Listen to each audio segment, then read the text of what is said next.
arrivals on time. Front doors painted in pastel rhyme. The smell of coffee drifts through air so kind. Kids on bikes and dogs that bark. Chalk our sons on the driveway park. Every corner's got a story spark. Welcome to the Comics Gate Suburbs, where the smiles bloom like flowers absurd. Come on in, yeah, leave your troubles unheard. Welcome to the Comics Gate Suburbs.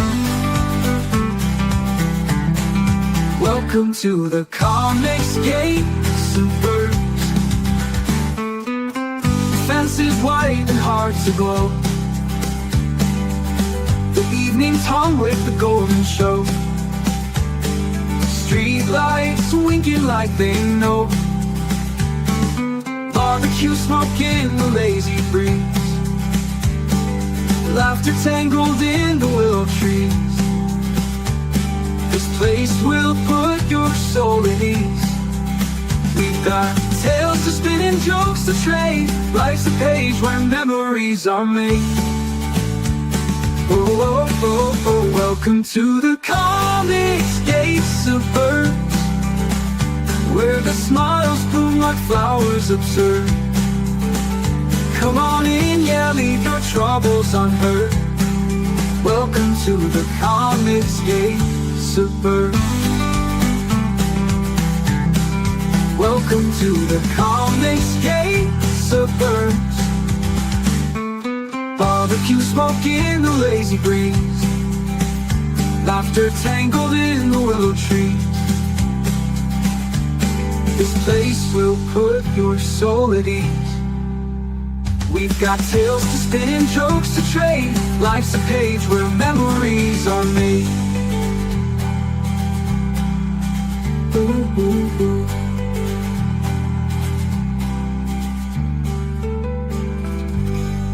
We've got tales to spin and jokes to trade. Life's a page where memories are made.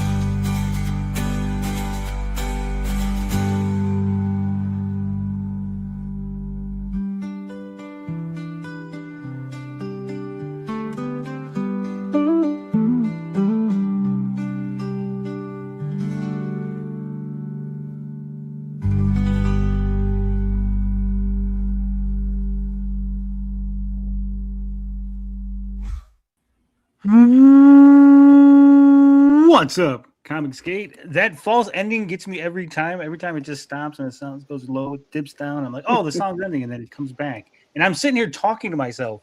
And I'm like, damn, I got tricked once again. But what's up? We're back here at the Comics Gate Suburbs, just having a chill Sunday. We're going to talk some campaigns. We're going to talk a little controversy with the Green Lanterns trailer. It's very divisive, apparently. People are very upset. We're going to talk some other comic book news. And, of course, we're going to talk to the people on the panel, including Mint Salad. What's up, Mint? How's it going? I'm doing good. Thanks for having me, Tony. 56 K warning says, uh-oh, TJ transition. We got a new member, Despite a Person. What's up? Congratulations. And, of course, I dropped 10 memberships. I was like, hey, it's my birthday coming up, so I'll give you guys a gift. I dropped 10 memberships, and I got Schizo Sean TV. He got a membership. Mr. Abtruse, whoever the hell that chomo is. Michael Carmage, Aaron's Pimp Hand. Dang, Aaron's Pimp Hand, keeping it strong. Scribe Comics, Jeremy Burtz. Nick Tusija, Michael Sean Williams. Buddy Love. Man, we got Buddy Love. And we got The Malware. Congratulations, guys. You get all the benefits. You will get a members-only live stream this Wednesday. Monday, Tuesday, no streams. We're not doing anything. It's my birthday. I'm going to go enjoy time with my family, with the old lady, some other things like that. And we're just going to chill here, doing some in real life things. So I won't be on the internet for 2 days. I'll have Holy moly. No clue. You're going to go through withdrawal or something. Yeah. Schizo Sean says, who's that cute bunny girl? I think that's Artoy. Why, thank you, Sean. You're a nice guy. So what's going on, man? You did I don't want to dip into controversy, but I did see you did a Ask Us Anything. So if anyone hasn't seen it, I suggest you go over there and watch it. It's very enlightening, very eye-opening. Yes. Oh, yes. I did that yesterday. It was a fun time. Sean was here. We answered people's questions. I started drawing on a thumbnail. I didn't finish it. I'm actually finishing that thumbnail right now before I forget. So that's what I'm going to be drawing throughout the stream. It was a fun time. I said my piece. It took me a while to get settled down in order to address all the swirling questions and address the lies that people have been spreading about me. But the people who continue to spread these lies, they're just not going to believe me ever. So it's a lost cause, basically. I stole Sean's hat. So I saw that. yes. Yeah, it is it's a weird situation that we're in where there's a lot of people pushing these weird agendas about you, about your situation. And I will say, like, I want to apologize because obviously some of this falls on me, right? I will take responsibility for all my actions.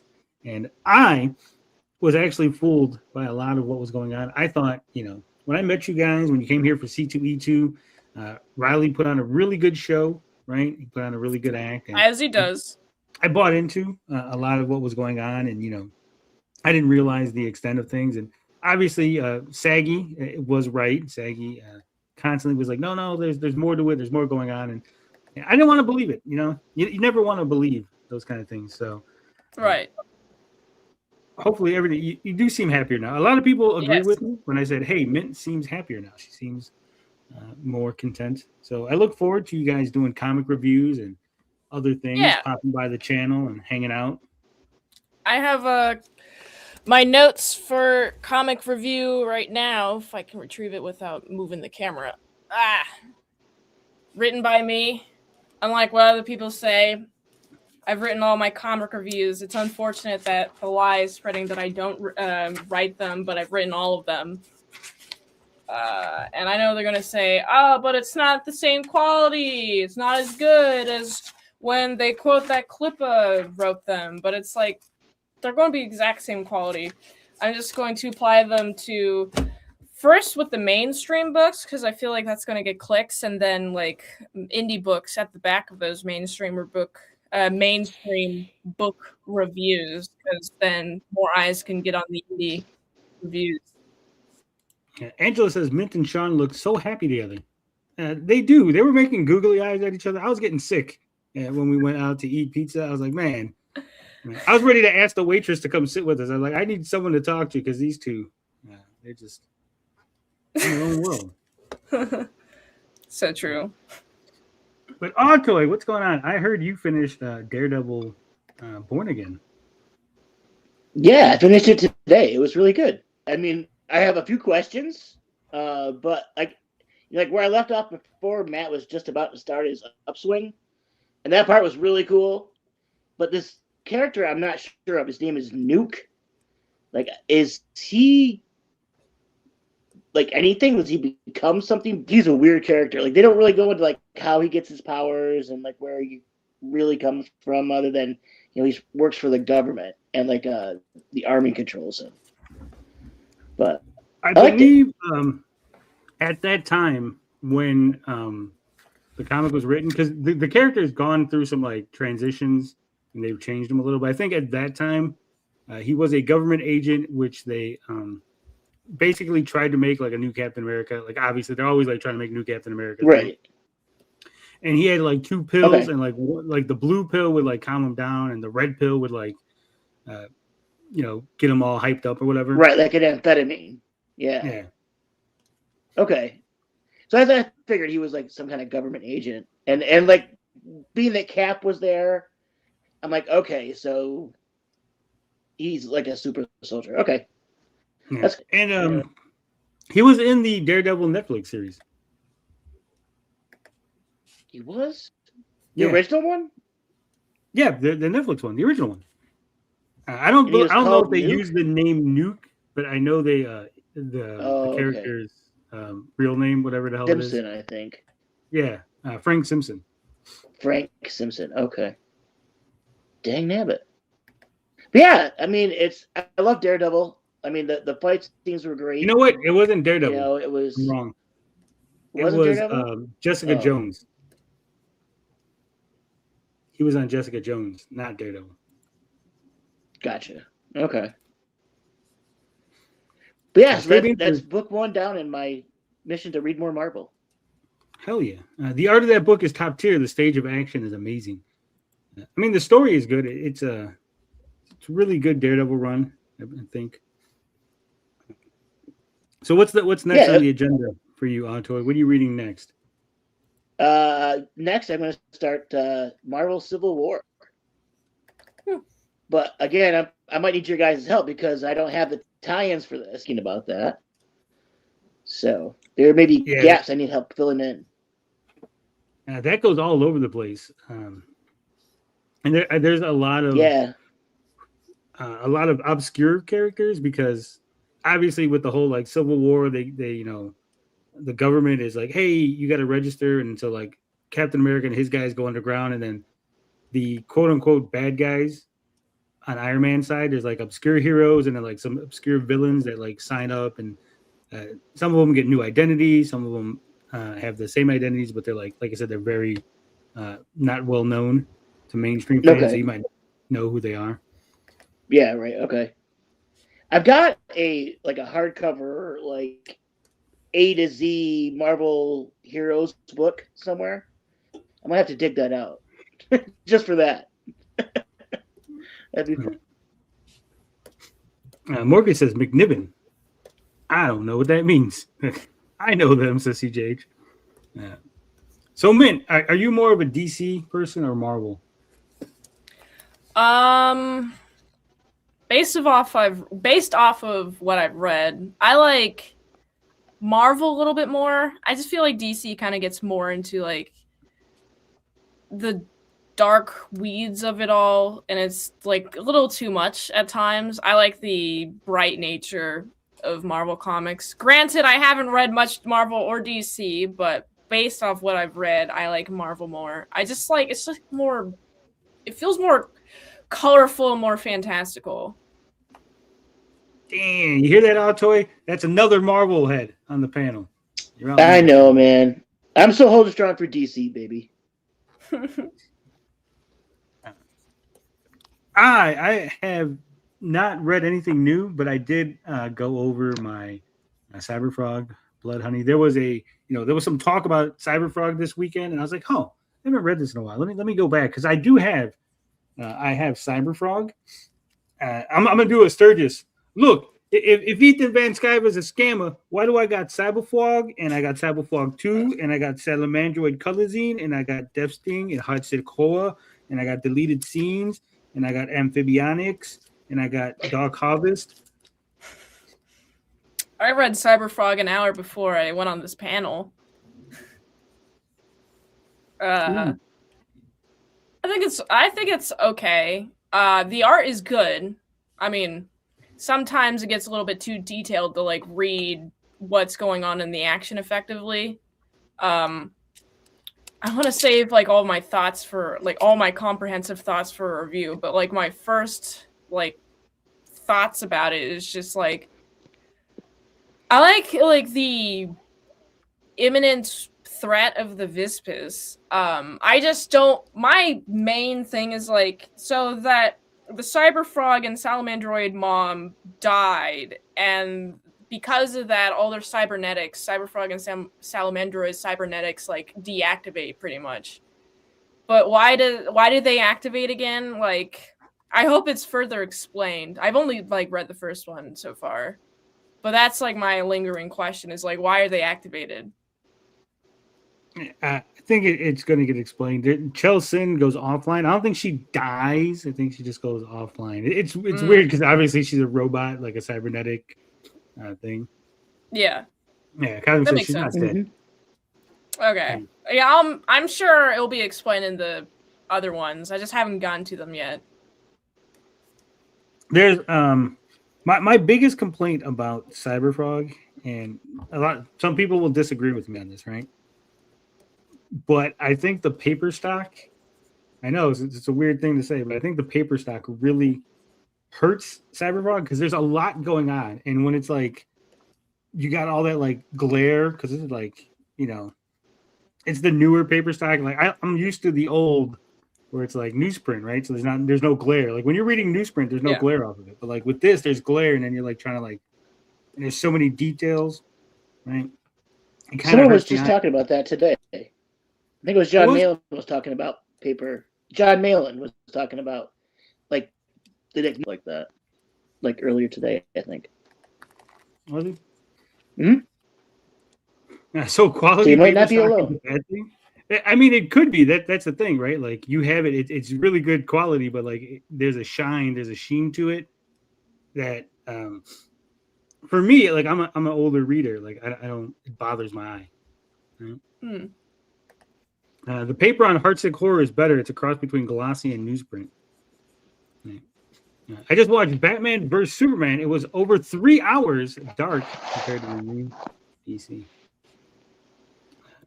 BVS is I don't like Batman vs Superman. Me neither. Yeah, that wasn't very good. So Autoy, have you seen the trailer? Yeah, I saw the trailer. What'd you think of it? I like the whole car thing where God damn it, hang on one second. I'm guessing his cat is acting up again. What trailer for what exactly? Lanterns. There's a new Green Lantern show coming out on HBO. It's called Lanterns. I have not seen it. I actually have not watched the trailer. Nice. Sorry, it was my cat. I know. He likes to lay on my cables, and he just the whole thing almost went ass over teacup. So, but yeah, no, I liked it. I liked the trick in there coming up. I'll tell you. You can't say that. Like, what was that phrase you used? Ass over teacup? Yeah, ass over teacups. Like the whole thing is. I've never heard that. Me neither. What? Like Tony doesn't know any of my quaint sayings. Apparently, my quaint, folksy, homespun words that I use. Ass over teacups. You're free to use it. Yeah, sometimes I don't know if they're just to your family, or if it's like some southern thing that I'm like missing. I'm not from the South, boy. I'm from the North. I'm a Yankee. Well, I'm from the North too. I'm from Chicago, so I don't know.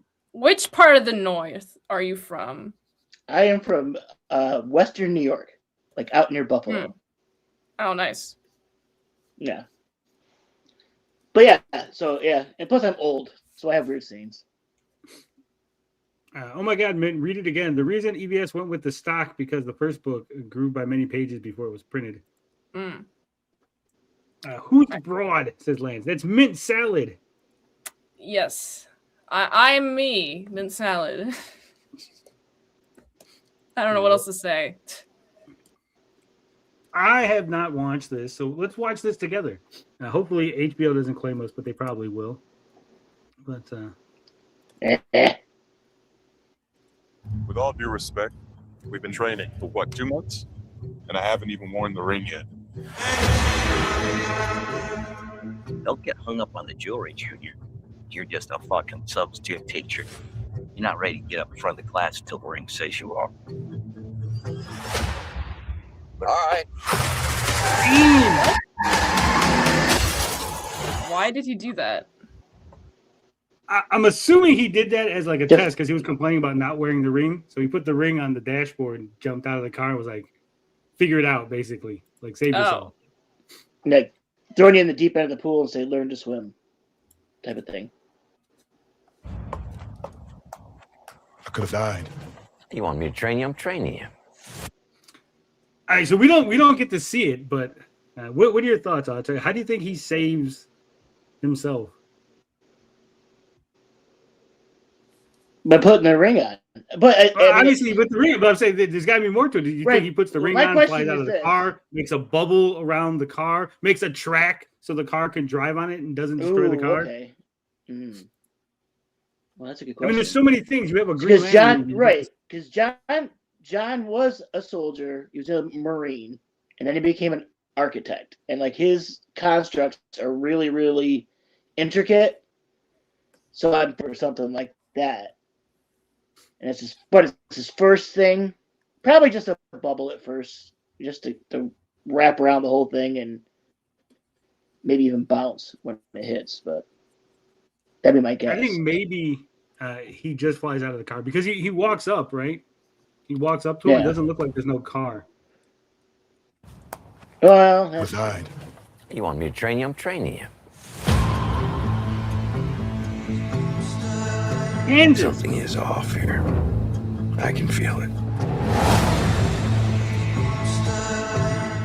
This is my town. You're a big shot. Noted. But stay the fuck out of my way. this seems, man.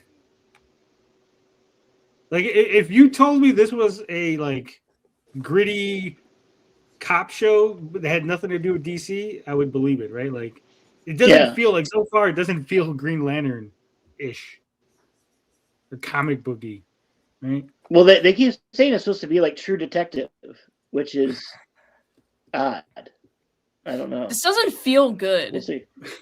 Yeah, Stephen Lewis says, "God, this is gonna be shit." Yeah.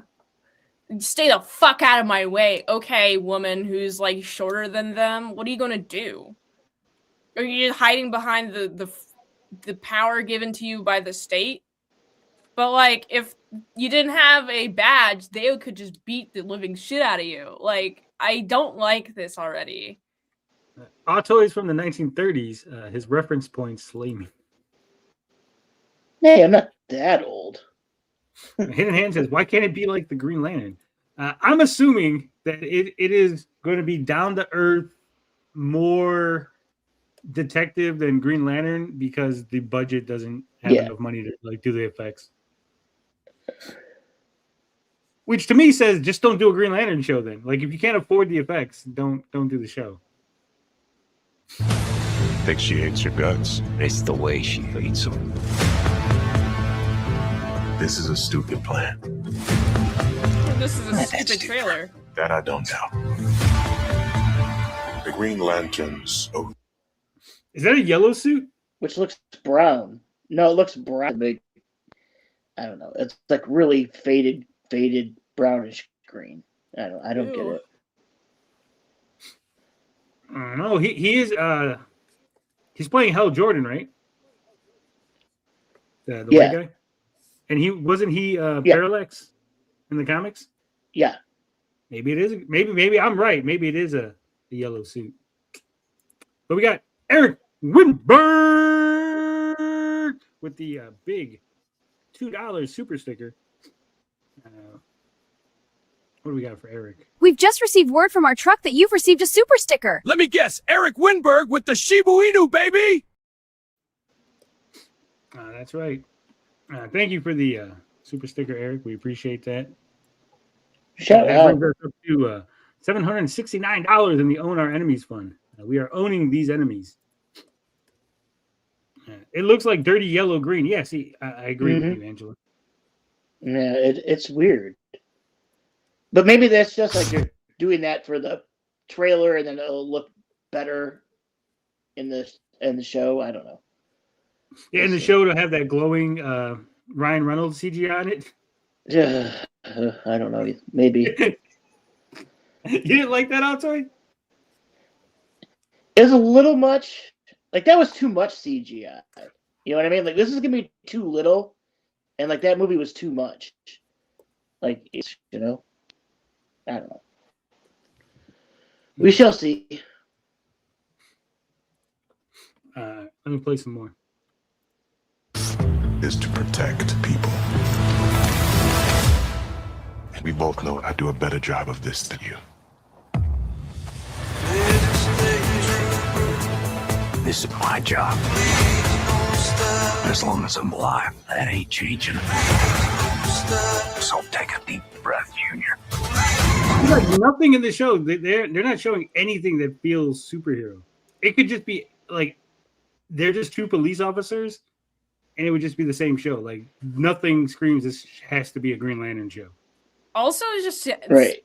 The dialogue is them doing a dick measuring contest. Okay. This doesn't make me want to watch it. Yeah.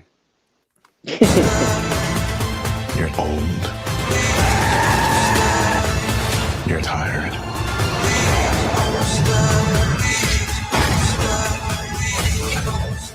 Oh, wow.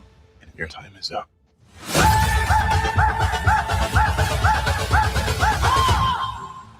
I don't understand. Who are you exactly?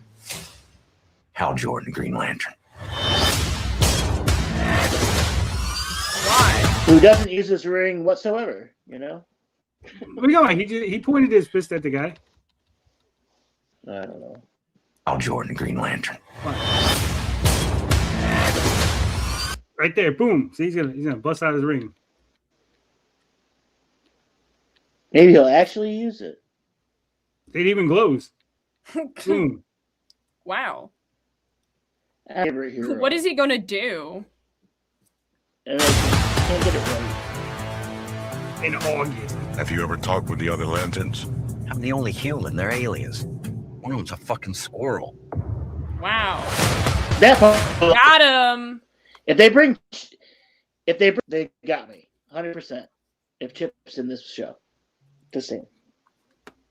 But Chip is okay. is the squirrel. Maybe I'm stupid. Okay, maybe Uh-huh. I'm dumb. But That's been said John before. Stewart says, did you ever talk to the other lanterns? And he says they're fucking aliens, and one of them's a squirrel. But what about Guy Gardner? Right, and Guy's in this. Does Like he not Nathan know Fillion about said, Guy Gardner? Well, John might not. I don't know. We'll see. Like, Well, it sounds that's like a good point too. Hal Jordan might not, which makes Or no may- sense I don't because know. he was That doesn't public make any in the sense, yeah. Superman movie, right? Yeah. Well, I'm thinking. This is what I'm thinking: is that there are the two lanterns on Earth are but we're just talking about them. Fucking who we're just talking about? Guy Gardner. Guy. So it's Hal and Guy are Earth's Green Lanterns. Hal is getting old, nearing his replacement. So that's why there's three of them, is what I'm guessing. But from what I've read, they come back to Earth to solve a mystery. So, like how space-based that mystery gets is probably, we'll see. Probably not much. Stray Bean says it's clearly based on hard traveling heroes, which was a commentary on race. I get a bad feeling there's going to be a lot of, and I hate to use this term, woke shit. Yeah. Yeah, it is. Revelations says I'm actually excited for this show. She just likes the black guy. She's like, oh, he's so pretty. He's got pretty black guy eyes. Based off of this trailer, it doesn't seem like an interesting show. I watched the trailer, I'm like, oh man, I'm gonna fall asleep during this. There wasn't even like a tease of like an alien, or I know that the Red Lantern's going to be in this or something, right? Atrocitus, yeah. But I mean, there was nothing. That's the rumor. They haven't that said got me it. excited. Yeah. Finally getting a live action John Stewart, like, let's go, says Revelations. I don't know.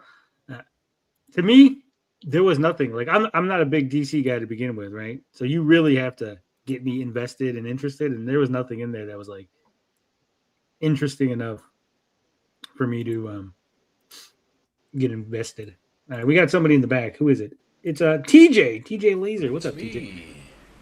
I made it. You guys started early.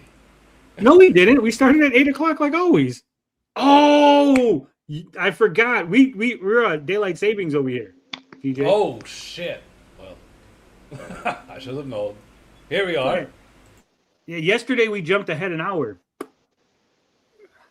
That's true. Didn't think Can about we the get rid of international it, people. please? Ugh. Daylight. We really should. Totally I agree. mean, we're no longer farmers except for Liam, so we should probably get rid of it.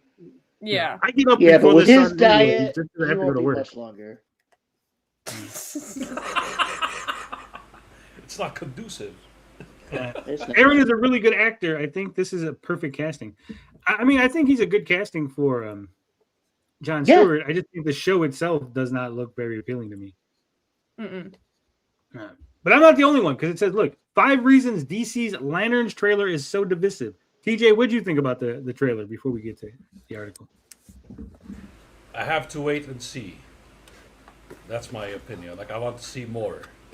The problem is they're like hiding the cosmic stuff. I know there's cosmic stuff in there. They're just hiding it because it's just a teaser.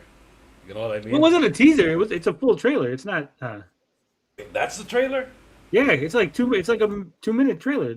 Teaser is like 30 seconds. That's the trailer. But still, they're all the special effects stuff, like all of it. It's weird.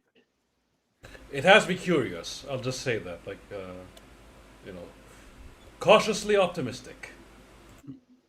Yeah, for me, like if it wasn't attached to Green Lantern, if this was just like, hey, there's this new cop show that's coming out, like, oh, that's kind of interesting, right? This seems like a good cop show. Yeah. But like when you go, oh, this is a Green Lantern superhero show, I go, yeah, I don't feel like it. Yeah, Men in Black, but lanterns. See. It feels like a cowboy cop show. Right. Like by the guy who would make Landman, basically. It feels more like that than like DC. Taylor Sheridan. It feels like a Taylor Sheridan show. Yeah. What would be good or like a twist is if it turns out that they're not on Earth, right? It just looks like Earth. It's like actually they're on there you go. Yeah. Another planet. Or they're in the antimatter universe or something. But DCU fans and haters alike have 5 major gripes with HBO's Lanterns trailer. It says no extraterrestrial space elements. I agree. Yep. It's a huge issue. Especially because, like you said, Atrocitus is supposed to be in this. Obviously. That's him right there. What? That's the guy playing Atrocitus. Yeah. Like, he's got to obviously, like, somehow Hulk out Atrocitus, we know from the comic. But, like, I thought he was just voicing Atrocitus, but that's the actor. Oh, what if he's not? What if that's it? What if Atrocitus in the show is just like a dude-looking dude? Maybe he doesn't become like the Atrocitus we think of until he puts on the ring. I don't know. You're holding hope. You're like, no. There has to be a reason that he turns into a giant monster. He can't just be a dude. Yes. He can't just be like a middle-aged dude. I would laugh my ass off if he was just like a middle-aged dude that gets the ring. He's just really mean. Yeah, he's just angry. I am Atrocitus. Grrr. Oh, Lord. It says little evidence of Lantern powers constructs. That's another thing, right? Barely showed the ring. They didn't show any use of it. And obviously, the show's done. Here's my theory about this shot right here, okay? Did they take the CGI out of this, or is this the shot before they put it all in there so that we don't see it until the show comes out? Like, when the show comes out, will this be like him glowing green and flying away or whatever? But that's okay. So here's my thought on that. And I was going to say this. I was like, obviously the show's done. All the special effects should be already in. I don't see any reason to hide them. It's not like... Right. I agree. So that makes me feel like they're not... Again, holding out hope. Well, I'm saying, like, if they're not showing them, it makes me feel like there's not a lot of them, even in, like, this shot. Yeah, okay. I believe they'll set up Krypton versus X-Star. Shane Davis is going to get that big payday. A teaser trailer teasing the audience? What the fuck? Yeah, I don't think we're gonna get lots of special effects. I think it's gonna be very campy and cheesy, and I don't look forward to it. And it says dull, desaturated visuals. Yeah, nothing vibrant, nothing. It almost has that one more shade yellow, and I would have thought they were in Mexico with that filter. Who decided that, by the way? Who decided that Mexico looks yellow? Because I've been to Mexico and it ain't yellow, okay? It ain't yellow. Hidden Hand says there'll be another trailer with them using their rings. I hope so. I hope so, but it feels like why? Like I don't know. Maybe again, I'm not a marketing guy. Maybe there's some grand strategy that I don't know about. But this feels like a wasted opportunity for them. Like, hey, we're not going to show any of the cool stuff, guys. Go watch Lanterns. We're not showing you any of the cool stuff. We're not even hinting at any of the cool stuff. Aren't you excited? It's weird, man. It's just weird. Yeah, Hal Jordan's portrayal. I didn't think anything was wrong with Hal Jordan's portrayal. He seems like a guy who's older. He's seen some shit. Right? Yeah. Mm-hmm. He's too old for this shit. Maybe it says DC Studios was catching flack for Lanterns from the beginning and targeting older actors for a grizzled, near-retirement Hal Jordan, as many were eager to see the legendary Green Lantern in his prime. The studio landed on 60-year-old Kyle Chandler, having lost several big names due to Green Lantern's baggage.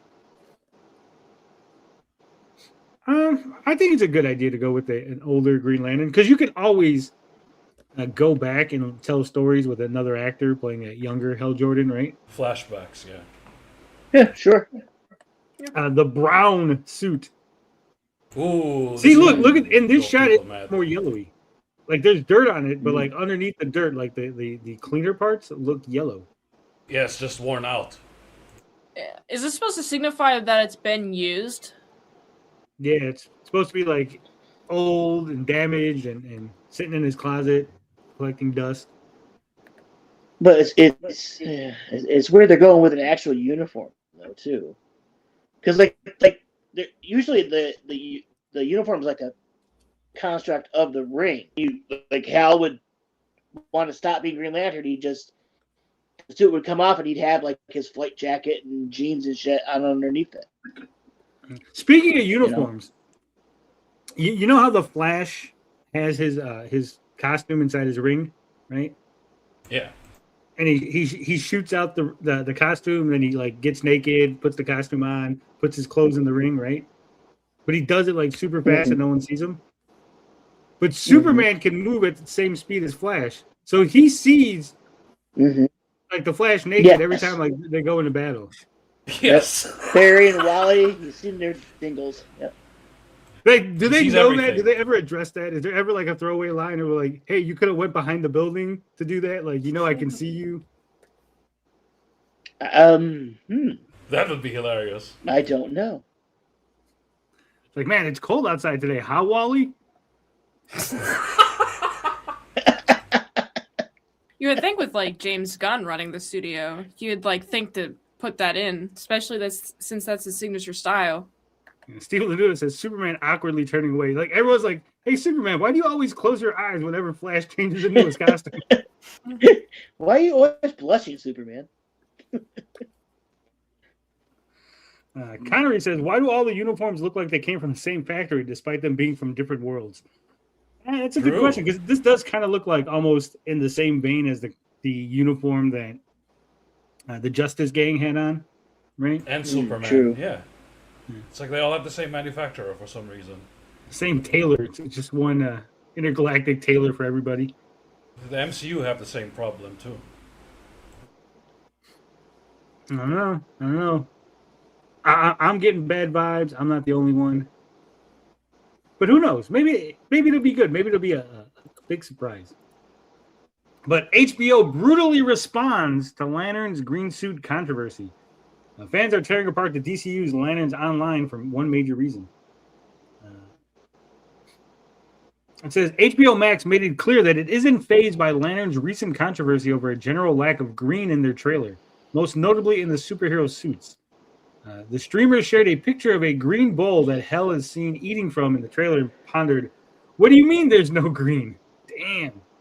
Look, there's green in the trailer. It's right there. It's a little fried dish." That's how you know it's Green Lantern, because of that bowl. More specifically, HBO Max responded to a post on X with the caption, "Oh my God, bruh, where's the green? He's a Green Lantern."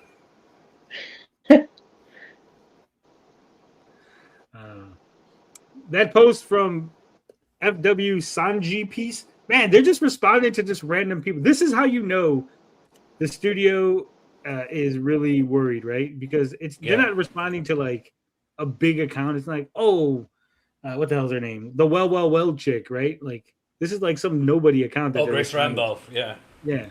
Well. It says included a shot from the trailer of Kyle Chandler's Hal Jordan taking flight with no green glow around him, something that is usually standard for Green Lanterns in the DC comics due to their light-based powers.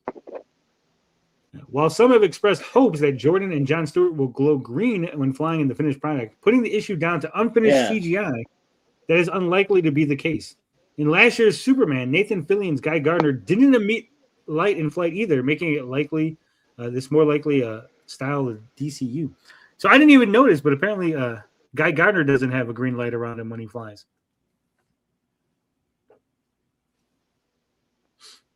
Yeah, so go check that out.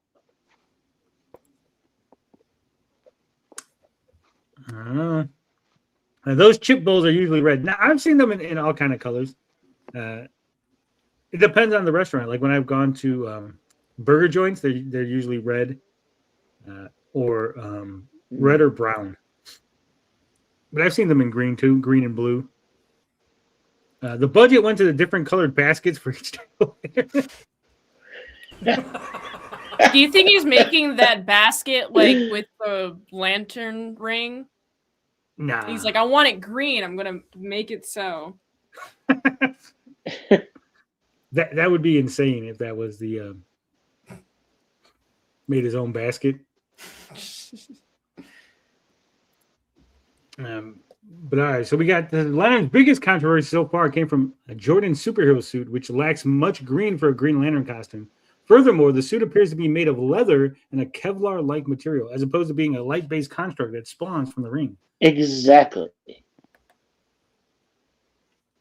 I mean, there's green in the logo for the Green Lantern. I'll give them that. The Green Lantern logo looks very comic accurate. Yeah. The DC studios have been plagued by some degree of mixed reaction from the beginning, especially due to its casting of 60-year-old Friday Night Lights star Kyle Chandler as Hal Jordan, while Rebel Ridge star Aaron Pierre joins him as superhero rookie Jon Stewart. But should DCU fans be worried about Lanterns? Again, I think, man, when I heard about the show, like 2 Green Lanterns on a job tracking stuff down, I was like, oh, this is gonna be like a space adventure, and they're gonna like go to different planets and buddy cop in space. Yeah, but like doing buddy cop on Earth, I mean, it's been done to death, right?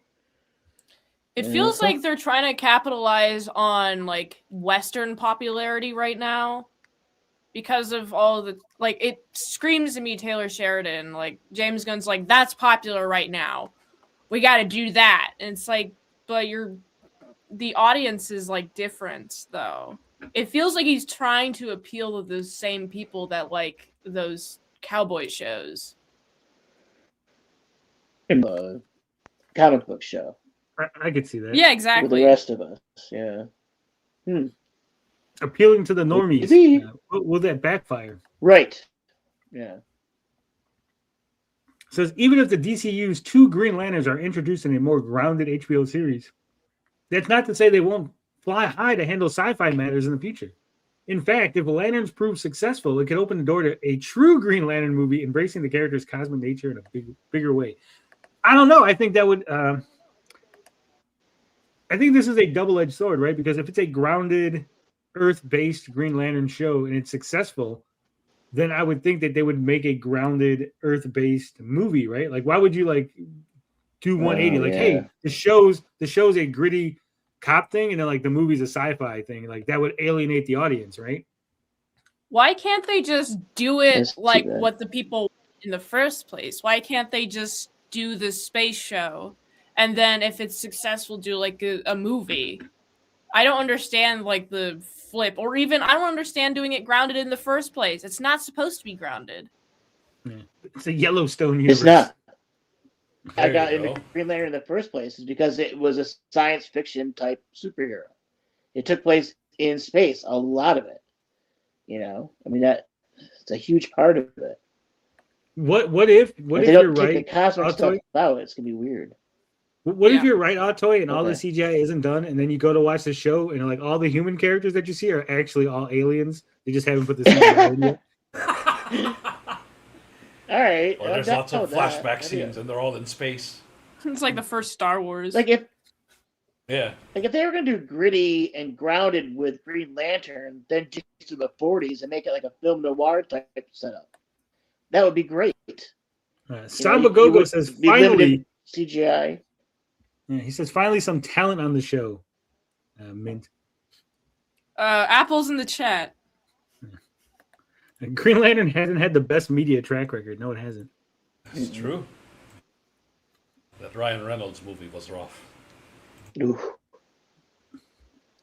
I mean, it wasn't.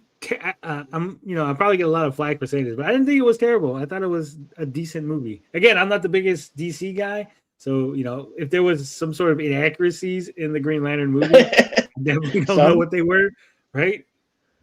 Yeah. Like as far as Green Lantern, all I know is he's a guy with a ring that flies around and makes constructs, right? That's like the most I really know about Green Lantern. Right. Yeah. Speaking of Green Lantern, have you heard of this Green Lantern artist by the name of Ethan Van Sciver? If you have, you can go to his eBay store right now, and you can pick up this Cyberfrog limited print number 3, signed and numbered. There's only 100. Right now, 63 have been sold, which means 37 are available. And it's only $25. It is. I get that thing framed and put it up on your wall. I mean, I don't know if Ethan's thought about this, but this would make a good fucking mouse pad. Yeah? Yeah.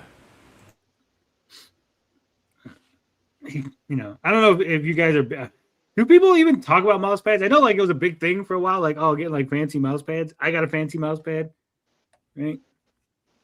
I like It those was back ass in the day. mouse pads where you got like the little thing that rests where you rest Oh, your the pillows. wrist. Yeah. Yeah, but it's like either tits or ass. I like those type of mouse pads. Yeah, I don't have one of those. I just have a pure ownage mouse pad. Solar One says, I didn't hate the movie. I thought it was super corny and campy. Not awful. Are we going to have to talk about the EBS Lantern article? No, I don't even have it up. I didn't even know there was an EBS Lanterns article. Interesting. Yeah, he talked about that. Was that? Ethan talked about it last night in Trashcast where they brought him up because he said something about Aaron Pierre on Trashcast one I think night. he called him the and F-slur, didn't he? Yeah. Yeah. And then, of course, like someone dug it up and it's silly. I mean, it is what it is. Did he call him the F-slur recently, or was it like he called him the F-slur like in the past? In the past, back in December. Like, well, I think it was when that first thing came out. When the announcement came out? Well, yeah, I think it was the first actual the first like that 30-second teaser came out like right around Christmas time, I think. I don't remember. But it was back in December, is what Ethan said. Yeah, they're always going to do that. They're going to dig stuff up, and it is what it is. Right. But yeah, guys, go get your limited print. And I think Ethan has some other stuff in the store that you can get.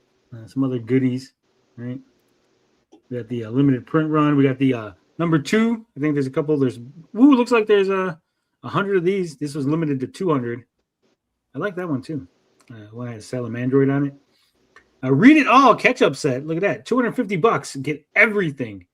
And you get the little the folder. I have the folder. Me too. Nice. It is a great freaking picture, man. Like when you unfold it, it's fucking cool. So it's detailed. the milkshake It's ladies. really awesome. So you got. I don't have Unfroggable Tales. I don't have the Diary of Heather Swain. I got to get that. I have the OG version of 1998. I have like the ash can size one. I don't have the deluxe version of that one. Yeah, so I'm missing a couple from my collection, and obviously I got the new one on order and everything. I wonder whose super chats are in there, because obviously this is Ethan's computer. What's on his computer? Can we read? Oh, he's also got Tums in this shot. Ethan's got a little tummy ache. Come on, Ethan. Acid reflux. Jesus. It's very colorful. Like you can't miss it. It's like You can see everything on this desk now. That's it, Tony. You're out of conversation. You killed my Tums. You're trying to dox me. No, Reed, you can also get You the doxed toys. my You got the, dyspepsia. Yeah. yeah, the Cyberfrog in all caps Heather Swain sets. You got the Cyberfrog Trashcast number 249 package deal. Still available. Look at that. The Blood Honey box and Honeycomb box. You get all the trading cards. Man. Lots of stuff. Black Light poster. Is that still a thing? Is that, Yeah, they're cool. Mm-hmm. Oh yeah, you can get black lights, man. They're cool. You can rub them and you can feel the texture. Textured posters. Yeah, I just I know that was like a big thing and kids talked about it. Like I don't know. My kid's growing up now, so I don't know what the kids are into these days. Right. It comes and goes. Every 20 years, it's cool again, type of thing. I don't Yeah. know what it is. Yeah. Look at Cyclical. that. If Dark Gift waits long enough to release his comic, his Blacklight posters will be they'll be back in fashion. All right. Daredevil, Born Again Season 2 unveils first look at Hawkeye Anti-Heroes MCU return. This is written very badly. I think what they meant was Hawkeye's Anti-Hero MCU return. Yes. They put the possessive on the wrong word. So what they're referring to is, if you watched Hawkeye, there was a character by the name of the Swordsman. Oh, Right. Played by the actor from Breaking Bad. Mm-hmm. But that's actually, I do love the Swordsman as a character. I think he's pretty badass. He's like Hawkeye, but with a sword and shoots electrical bolts. He's got that purple costume. It's fucking nice. He also has that mustache. Oh, yeah, he's got that great mustache. The mustache. Will Swordsman have a bigger role in Daredevil Born Again Season 2? I know they've seen him. The last time we saw him, he was chained up in the little vigilante prison, right? Mm-hmm. It says, this teaser showing Dalton in Season 2 is a sign that Duquesne's role is about to grow significantly. In Season 1, he was largely kept at arm's length, presented as a man of wealth and influence rather than a swashbuckling fighter. Season 2 looks to change that entirely. There was that one in Season 1 where they showed him in the park fighting criminals for a couple seconds. Right. It says Dalton confirmed as much himself during an interview with Comic Book Movies Josh Wilding. He revealed the physical toll the new season took on him because he did a bunch of action stuff. Quote, I did a bunch of action stuff for this next one that's coming out, Daredevil. And I mean, I got hurt. I got hurt hard. I think I must have chipped a rib or something because for 2 or 3 weeks I was in bed. I had bruises all over my back. Yikes. Damn, I hope dude. they pay him for that. He's an actor. No insurance. That actor was awesome in Better Call Saul. He was good, but I mean, man, that character was just so over the top. When it comes to Better Call Saul, there's a lot of grounded stuff, and then there's he was practically indestructible in that show. He was like a superhuman. That's crazy. It says that level of physical commitment suggests Swordsman will finally get to show off what he can do. The Season 2 trailer reinforces this, hinting that Matt Murdock springs Duquesne from Chris's Fisk's prison, and the skilled fencer will likely throw his sword arm behind Daredevil's growing resistance. In that trailer, Daredevil discovers the prison and gets into a heated battle with the anti-vigilante task force. There's a high chance Duquesne gets rescued. It's funny because he was a super villain in the comics for the most part, then had a last-minute change of heart, became a hero, died, and then there was like all sort of alternate reality shenanigans where they brought like swordsmen in from other realities. They really wanted to bring him back, huh? Yeah, because he's cool. Have you seen the swordsman is awesome. He's got that cool mustache. Basically, yeah, the Count from Monte Cristo, but superhero. I mean, well, super villain at the time. Yeah. Right. Season 1 closed with Matt declaring he needed an army to take down Fisk's regime. Season 2 appears to be assembling that. Kristen Ritter returns as Jessica Jones. I like Kristen Ritter. I think she's a great actress. Yeah. But it feels weird that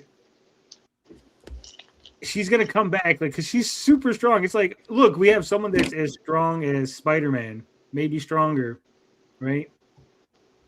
And so how are the cops going to stop her? She's got like indestructible skin. She's super strong. It feels like they're going to nerf her or they're going to really like sideline her for most of this, right? Yeah, they're going to nerf her somehow. They have to. They need to bring back Echo to make Daredevil cry. I don't know. I wonder if Echo's gone. I wonder if Echo's like if the show did so bad, they're just gonna like forget the character exists. Sweep her under the rug. Yeah. Like they did with the Eternals. Yep. And Ironheart.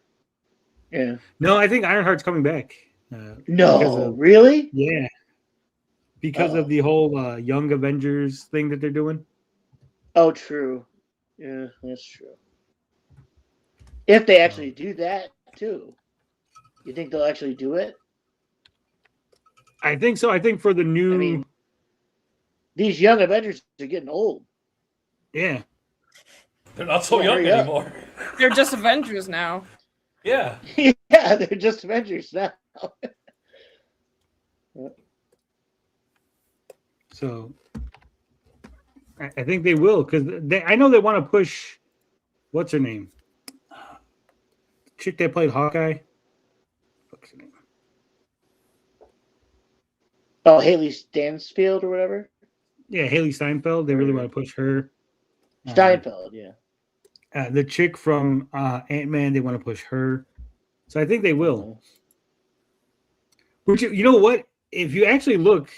Fuck, I don't think they're going to be the Young Avengers. I know they said they're going to call them the Champions, but with the exception of like one character, they're all women. Did you notice that? You got Haley Steinfeld playing Hawkeye. MCU. You got, Casey Lang, Ironheart, that other chick, American Chavez. I mean, even the boy character is gay, right? The Kamala Khan. Yeah, Kamala Khan. Yeah, it's all women. It's all women and one gay kid. Just like America. Methodic MCU. He'll have a field day with that. I know that in this Daredevil they make that series, oh my god, those people will be all over that. Oof. Well, in this Daredevil series, the White Tiger is being taken over by the daughter, so she's now another character that's female. That's a thing too. Yep. And could be a Young Avenger. Yeah. Keepers. So, what do you think? Daredevil season 2? You think it's going to be good? It's going to live up to the hype? Are you excited for it? Yeah, I'm excited for it. Stray Bean says maybe they're working on a series called The Kitchen Avengers. They're gonna fight John Dishwasher. Yeah, there you go. They better. Like, how dare you, John Dishwasher, trying to date these young women? I'm excited. I thought Daredevil, this first season here was good. It wasn't as good as the first season of the Netflix show, but I think that set the bar really hard. But Anything to add to this, TJ? Swordsman, let's go. He'll be the highlight of the show for sure. Yeah, like I said, that actor is Tony Dalton, a really good actor. I like the character. I'm wondering what they're going to do with it, though. I wonder if he's going to go full suit. Who knows? Speaking of new stuff, guys, have you seen Immortal Rising #3 on Fun My Comic? You should. Should. Right now, it's got 0 backers. I'm very disappointed. It's got 0 backers. It needs $4,000, guys. It's a great book. Yeah. Look at that artwork. I'm definitely going to back this one, too. I think it's just a sign-up, though, right? Yeah. Okay. You can still contribute, though. I mean... Well, that's true. That's true. Even though it's a sign-up, you can still contribute. That's true. Yeah, I signed up already. Book 3. It's weird how they show the sign up because it's like sign up, but also like it shows money. It says 0 backers. Like it's been 9 days. It's like is it like they it almost seems like a campaign, but it's just a sign up. Yeah, but check it out. Is there a trailer or anything for the original one? Where's Eric in the 7? Yes, if the Immortal Rising 2 one's on there. There is. I'm waiting for the fucking. See, this is what it looks like. This is what happens most of the time with the website. Yeah, there's nothing. There's takes forever. No, it literally loaded up with nothing. Just the fucking.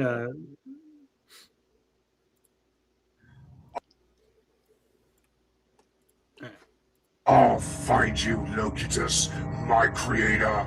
From your chaotic bones I shall make my order.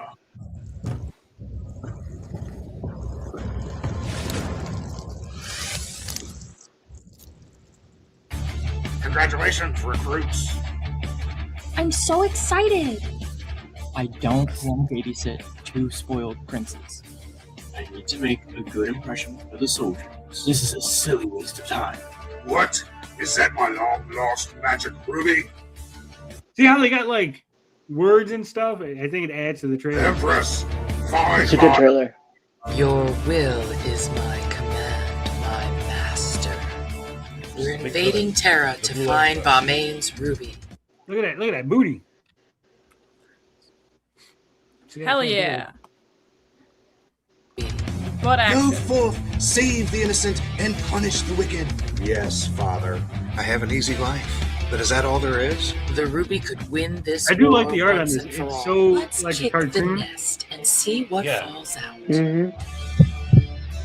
Locutus calls to his creations for help. Where are we? What are those things? We have to get out This looks like it's from the first book. Yeah, it's the trailer for #2. I think some of it's the first book, some of it's the second. Okay, that makes sense.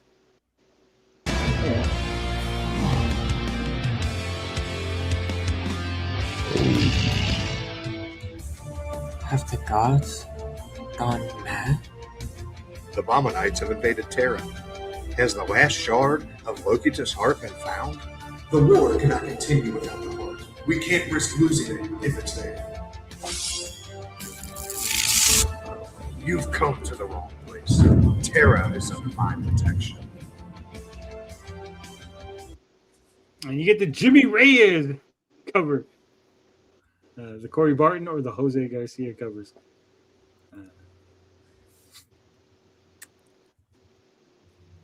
That damn Jimmy Reyes. He needs to come back. Jimmy, you got to come back. You're a good artist. We can fix this. Right, guys? No? Yeah. Sure. Bring the books. Everyone's like, no, Tony, there's no... Jimmy's gone. Jimmy's gone. Don't worry. I don't even remember what happened to him. He went nuts and became religious after his wife left him. I mean, isn't He took that our the books. time to be religious? After something major happens? I guess...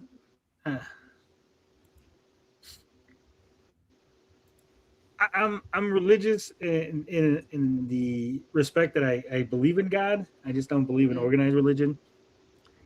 It's just weird the way he dove into religion instead of sort of like, dealing with the things and the promises he made to people in the community. Yeah, he made it as an excuse to not show up on Kings and then stop working on this comic. That makes sense. Quite unfortunate. Yeah, I wouldn't use religion as an excuse to stop doing things that I promise people, like especially our funded money. That definitely is weird. And that's why people are mad at him. And also because he said the books were right there, and for whatever reason, he decided to print out black and white books instead of the color ones, and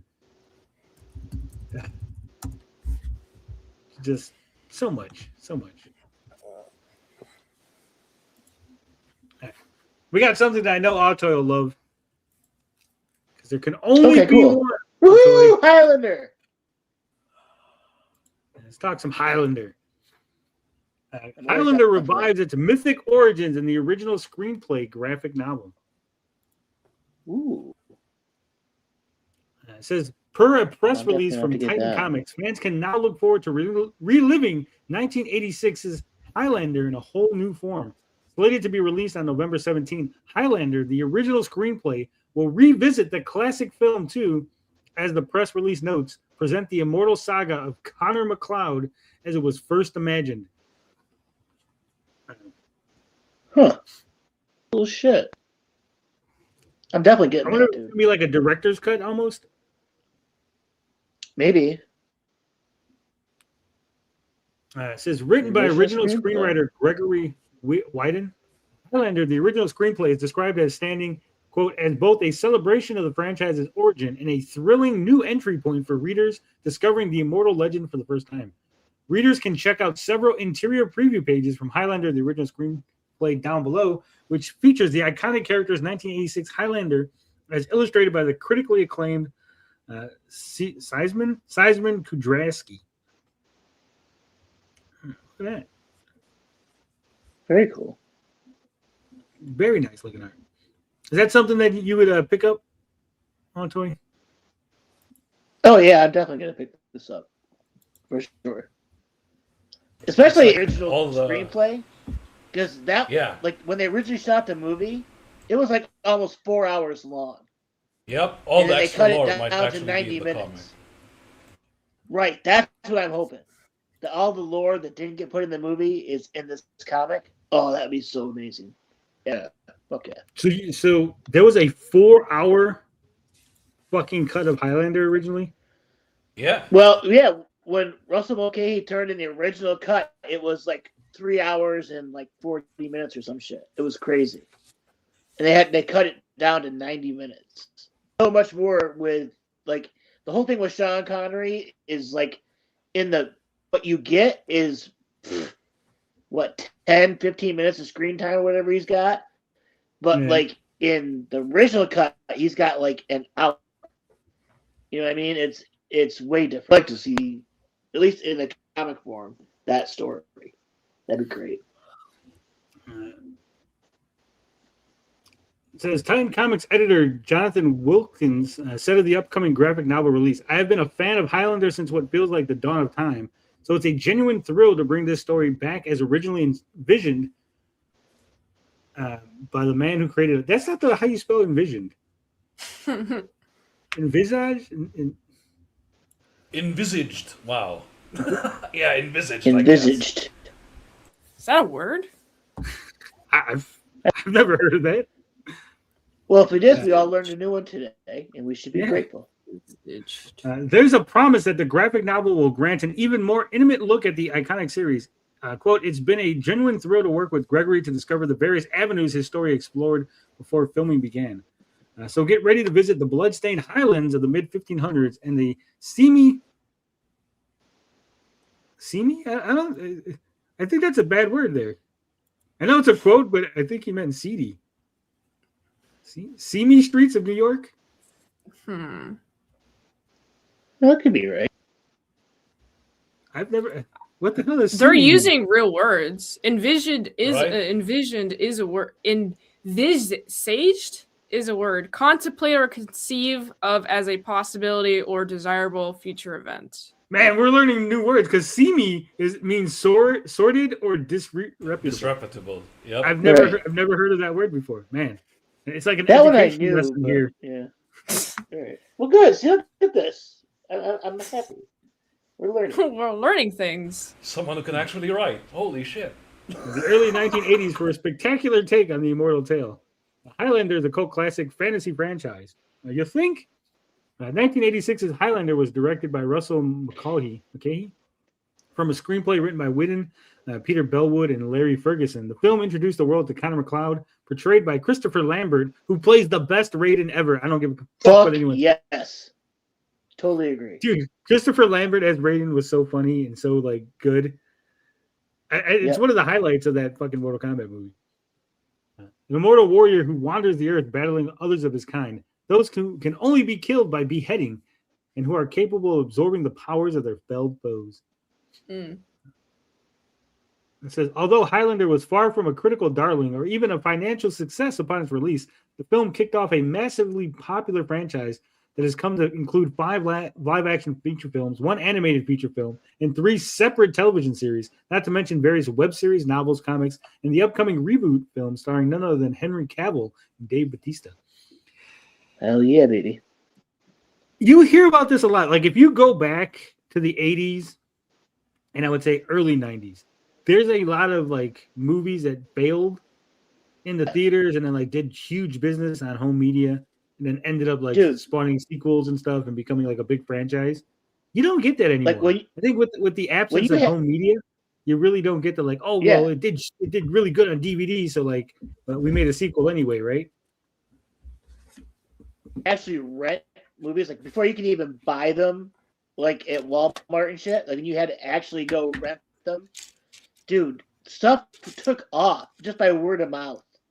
Movies like Highlander or Terminator. Terminator was that's how Jason was it Jason X? It did really well on home video apparently. Like even though it bombed in the theater. Slasher movie. Yeah. Yep. Slasher movies, in fact, wouldn't have been so popular if it wasn't for the VHS. Yeah, so that we're in a situation where Dread was a great movie, but it's never going to have a sequel. We've been still waiting, you know? So we're going to lose so many good genres and movies that had potential. Good B-movies. B-movies. We lost a whole cult classics. Genre. Oh, yeah, for sure. Culture's just gone now. All right. Anything else we should promote? Any other things that are... You know what? Actually, we got one. John Malin's Black Riding Hood has 4 days left, guys. 81 backers, 4 days to go. It's got $7,214. And I believe this is the second chance campaign. So if you want to get this Black Riding Hood, right? So, Mint, since you're here, you're an artist, right? Yes. How do you feel about the Cecil cover? I personally do not like the Cecil cover at all. I think it's ridiculous. Cecil himself drew that? Yeah. The one on the right. Yeah, I don't like it either. There's no depth to it except for like obviously the overlaying. Is there like a tangent between? It looks like they're doing like Scooby-Doo. Yeah. He did a Scooby-Doo thing. There seems to be a tangent between like whatever the creature is next to the green guy. Like with his shoulder. It's a dog. I can't see it very well.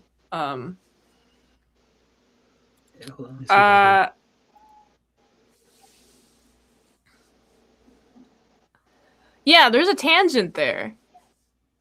Between the guy's ear, other side, and the sleeve.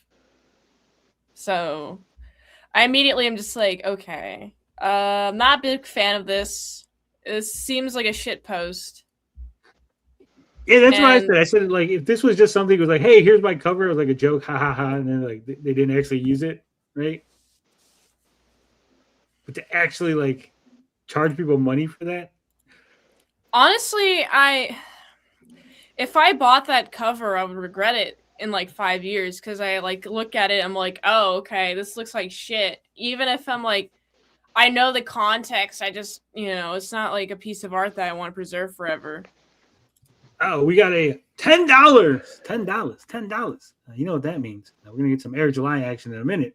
But a man called Plush says, OG Highlander is a hard act to follow.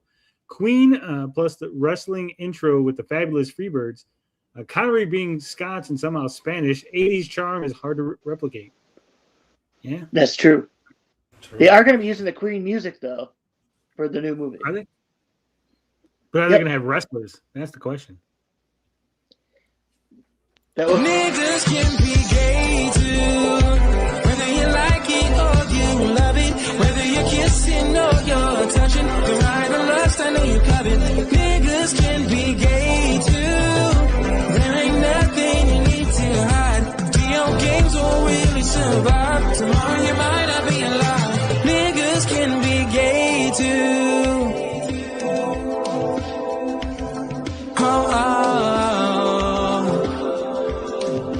Niggas can be gay too.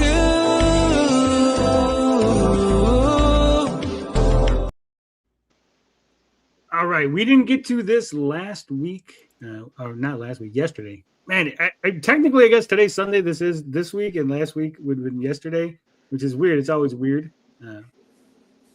But we have the question, the Ask Us Anything, and going over the polls. So, because we didn't have a show yesterday. I don't know if you guys noticed, but I was like, nope. Mint was streaming, so I was watching that. And I was like, oh man, I really didn't feel like getting together a show, so we didn't do a show yesterday. But 5 days ago, I said, what kind of little person is cynic? Your choices were dwarf, hobbit, gnome, or halfling. Someone was really mad at me. They go, actually, Tony, halflings and hobbits are the same thing. Okay. No, that's not true. That's ridiculous. The only reason why they changed the name of halfling, of halflings in D&D is to avoid copyright from, the Tolkien estate. Tolkien is the one who came up with hobbits. It's his thing. Yeah, I think originally hobbits and halflings were more or less the same, but I think as D&D has evolved, halflings have become its like own thing now, right? Yeah, they don't have the big hairy feet, right? Yeah. But we had 55% overwhelmingly out of 100 votes, 55 of them were gnome. 19 said halfling, 15 said hobbit, and 11 said dwarf. So I guess we know what it is. It's gnome. You should get a gnome hat. It's part of our merch.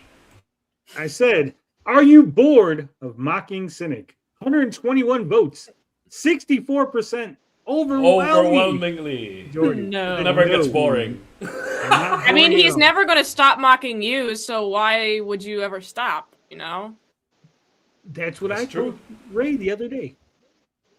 Short jokes are funny. I asked if you think we should do a 24-hour stream on Monday. 83 votes said yes. I'm going to say no. I'm overriding. Veto. I'm vetoing this. This is a channel owner veto. I wanted to, and I was like, I was so considering this. But I was like, I don't know if there's enough content to do 24 hours. Like, I would just have nothing. It would just be me like rambling on about nothing. Yeah, you have to pick a time where we're flooded with content and we didn't go through it. Then you do this. Otherwise, it's pointless. Or not just like if there's content that we were flooded with, but like if there was something going on, like if it was like election night, and we're just sitting here like watching all this like election stuff or something, right? Or if it was like, you know what I'm saying? Like I'm trying to like give like if there was like an event going on where we could like constantly be like, oh, what's this guy saying about the event? What's that guy saying? You can look up. You can monitor the oil prices. Just sitting there watching oil. What's up, Johnny Scabs? Really Shout out. Shout out. Shout out. The alt accounts couldn't stop it. So I'm gonna veto this. We'll table this until I figure out something in which it'll be a worthwhile. See, here's my other problem, right? I always feel like when I do an early stream, when I go, okay, we're gonna do like an early stream because I have the day off or something, right? I always feel like if I do something, like let's say I'm talking about Eric July, then I'm like, I don't want to talk about it again on the night stream because it's like, oh, I'm going over the same shit, right? But then I also feel bad because like, well, the people who can't watch the early stream might not watch the replay, so they're gonna miss a whole like good content, right? Correct. So like with the 24-hour stream, I would be the same way. Like there'd be like good content in there, but like, is anyone gonna watch the 24-hour stream all over again to like find the nuggets in there, right? And I'm not gonna pay anyone to like edit it and like clip out parts. So. And also, don't forget Mint AMA with Schizo Sean. Did you just put that? Yeah, I just finished the thumbnail and I updated it like a half hour ago. Nice. I didn't know that the post would update itself because I like. And you got 1,600 views on that stream so far. Killing it. I heard. Nice. I see the comment. Will you veto? I heard that Vito's shit talking me right now. Well, Vito's getting a veto. Yeah. Yeah. I don't understand that guy. I really don't. Riley shit talks him forever, and he forgives him. Mint says nothing about him in the last I don't know 4 months, and he's like, "Fuck that bitch! I hate her. She's terrible." Like. Yeah. Well, also, and I don't want to get into controversy. We're trying to avoid it on the Sunday show. I feel like this section we can get a little bit, but I will say this: if Vito thinks that Mint was the one telling Riley what to do, and it wasn't Riley telling Mint what to do, you're fucking retarded, okay, boy? Yeah, that's ridiculous. Yeah, I'm vetoing Vito. Not just that, but this guy. Okay, chat. I want you to understand this. This guy and his co-host, Dick Matheson, decided that they were going to read my DMs and they were going to promote the people reading my DMs. And when I said Vito, you know the guy that you've been promoting? He's a fucking dwarf, and we have pictures of him being dwarf. Vito told me, I don't think anyone would care about that. I don't think our audience would care. I go, you don't think it's funny that the guy who's shit-talking a bunch of people is a dwarf?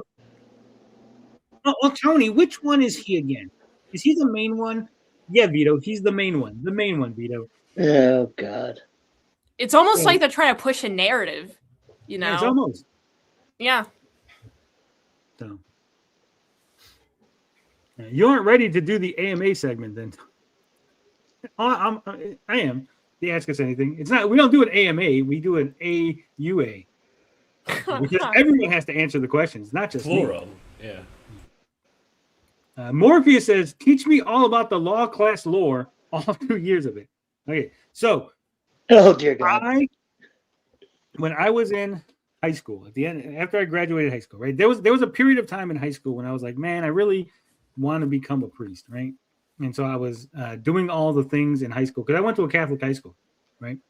So I was in the like, what do they call it? Like all the little like programs they got, like helping out at the church, and like we would have every, I think it was like once a week we do like mass, so like everyone would have to go to mass, and like, you know, I'd be out there helping them pass out the you know, the wine and the little fucking wafers, right? And so I wanted to be a priest, but then I was like, nah, you know, I really like women a lot more than I like God. No offense, Big G, but I was like, I really want to have sex. So I was like, you know, I won't be a priest. So I decided, I was like, you know what, I really like arguing, and it's gonna sound weird, but I watched My Cousin Vinny one too many times. I was like, I can do that. I can be that guy, right? And so I went to college, and I started taking law classes. So I took 2 years of law classes. It was like criminal justice. There was some psychology classes that went along with it. Hell yeah. Introduction to law, constitution class. And so I just studied law. And then at some point I was like, you know what? Lawyers are assholes and they're evil. and they defend people that are guilty, and I don't want to do that. And you can't really make any money defending innocent people. That's the conundrum of being a lawyer, right? Like the people that make money are the ones that defend the bad people. So it's the Matt Murdock struggle.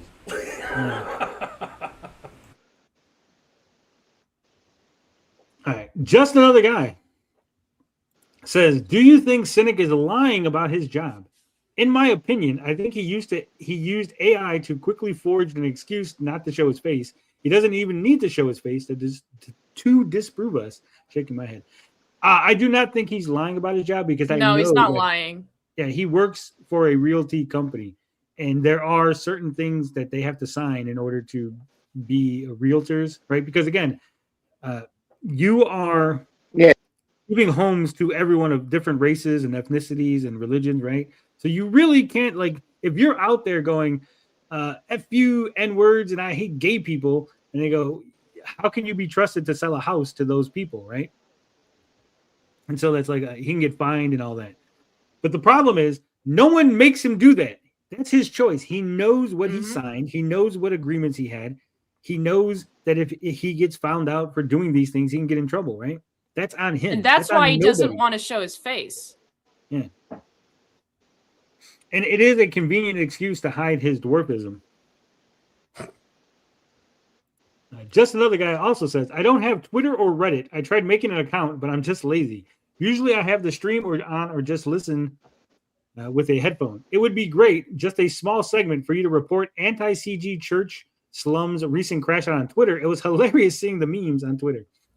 I will do that from now on because they've been crashing out a lot.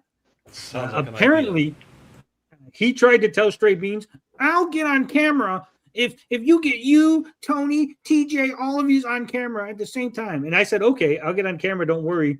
But you need to be on camera, full body, lit your room. legs.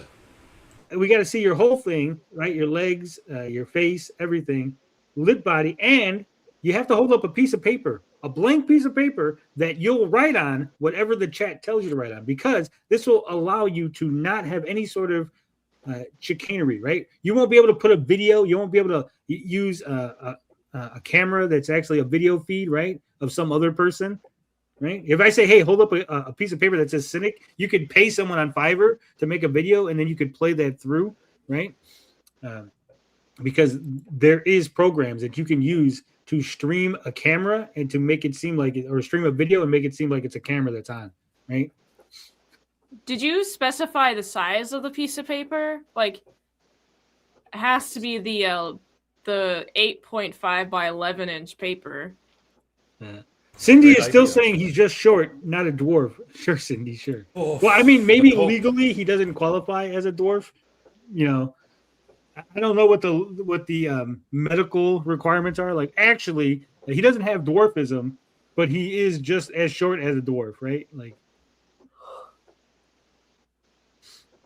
it's like if I was 7 foot tall, but I don't have giantism, right?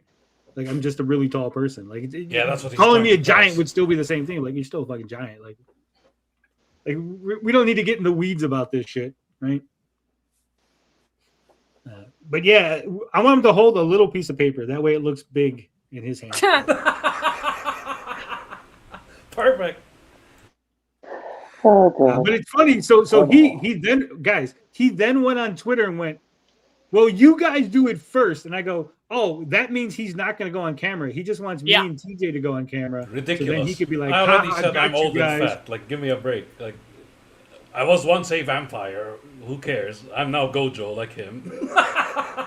And I already blew my cover, right? You don't need to see anything. Now it's his turn. What's stupid is I've been on camera several times. I was on Biggest Problem. I was on a Hack the Movies video. I was on a Shane Davis stream. I've taken pictures that I've put on fucking Twitter.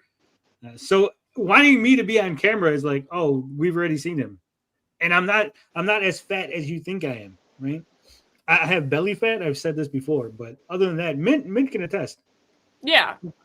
I don't have really fat arms. I don't have these big, like, fucking wings of fat, like fucking Vito in them.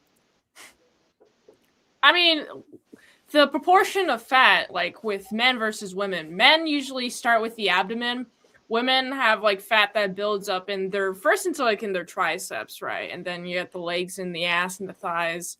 Men, if you are so fat that you gotta have fat like starting in your wings, then you're like super fat. Like your body doesn't know where else to put the fat. What's up, George? I didn't know you were back there.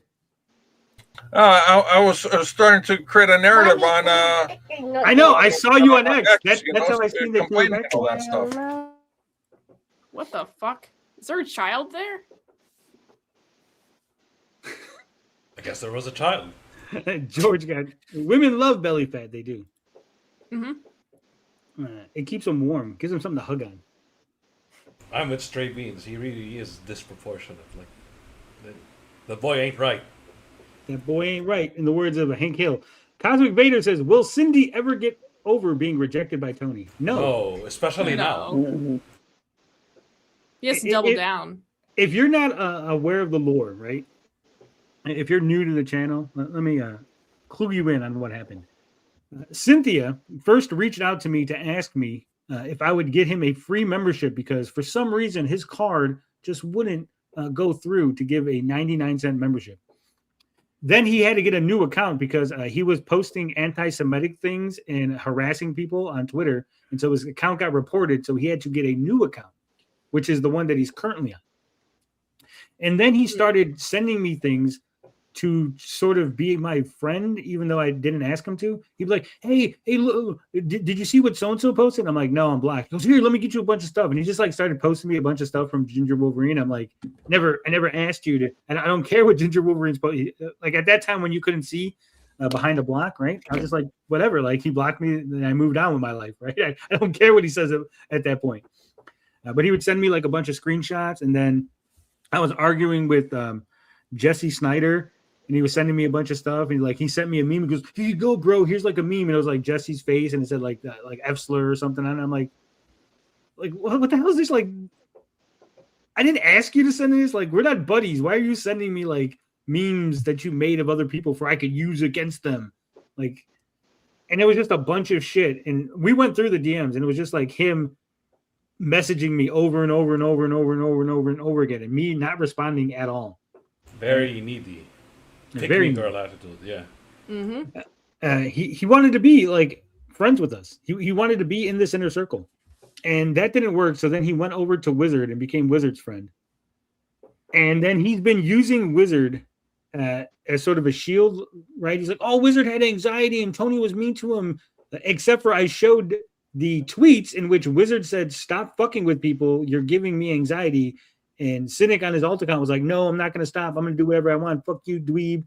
And basically harassing Wizard. The guy that Cynic claims he was protecting, he was then harassing on Twitter because Wizard was asking him to stop being a dickhead on his alt account.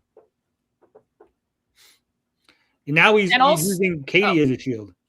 Yes. And there's a certain soft-teeth man who is egging him on because Frog Tony supported, just, listened to me, basically.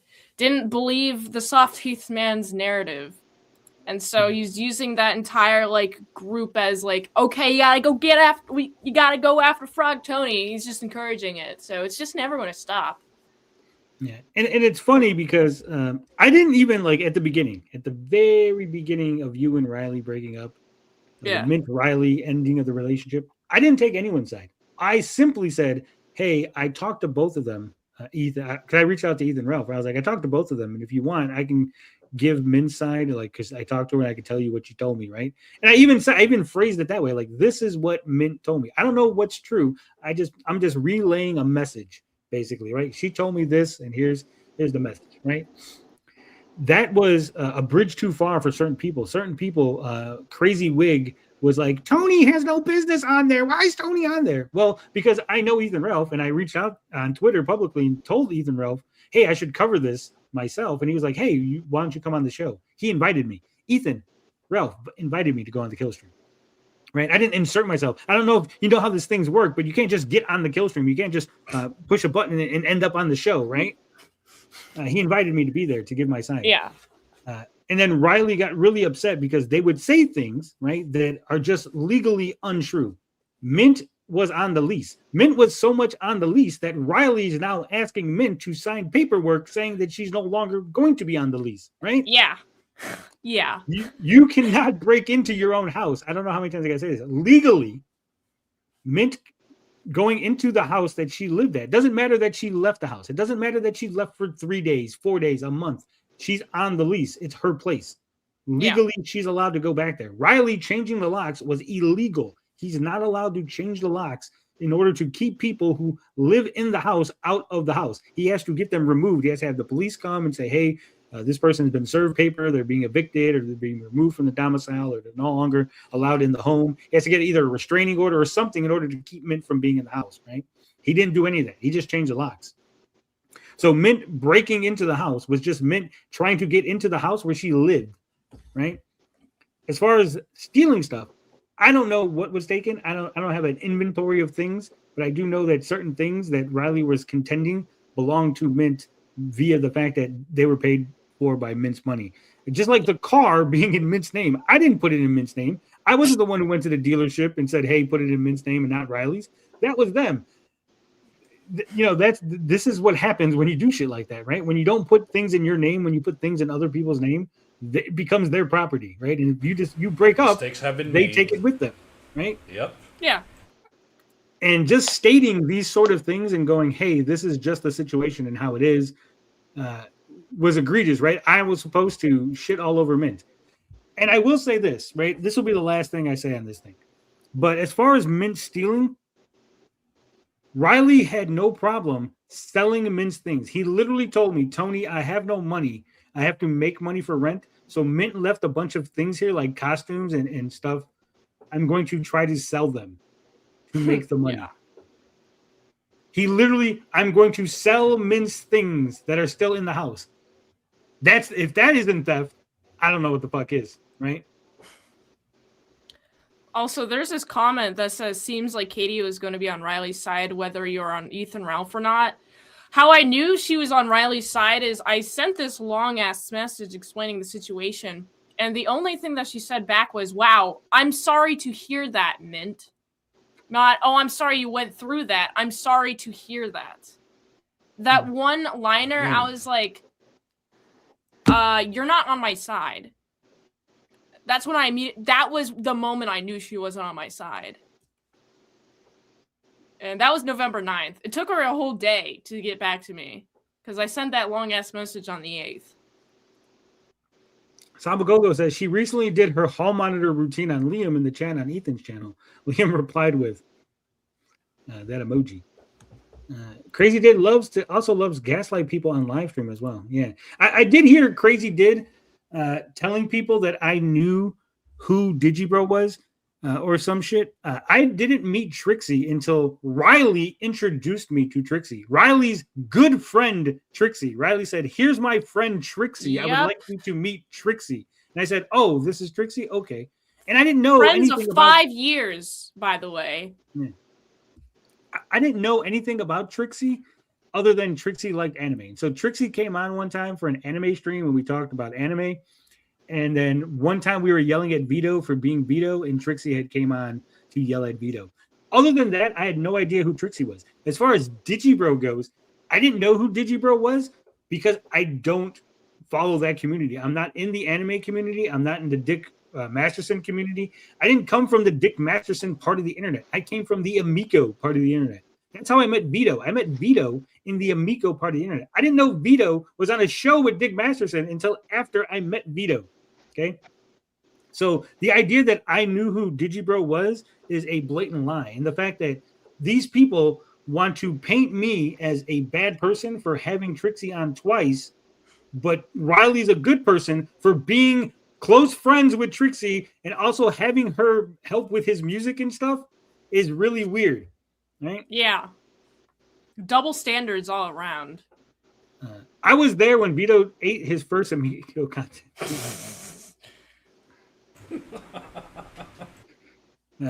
The narrative over there is that it's Mint's fault that she was abused because Mint could have left her abuser at any time. I will say this. Oh, wow. Guys, there's a whole industry. There's a whole industry of therapists, shelters, outreach programs for women in abusive relationships because of how hard it is to leave an abusive relationship. There are women who are buried in graveyards, right? Because they couldn't leave abusive relationships, because they tried to leave abusive relationships and their abuser would not let them go. And instead of letting them walk away, they killed them. They abused them to death. Because it is so simple to just walk away from when someone wants to abuse you, someone wants to control you, someone wants to have you in their life, and you're like, hey, I just want to walk away.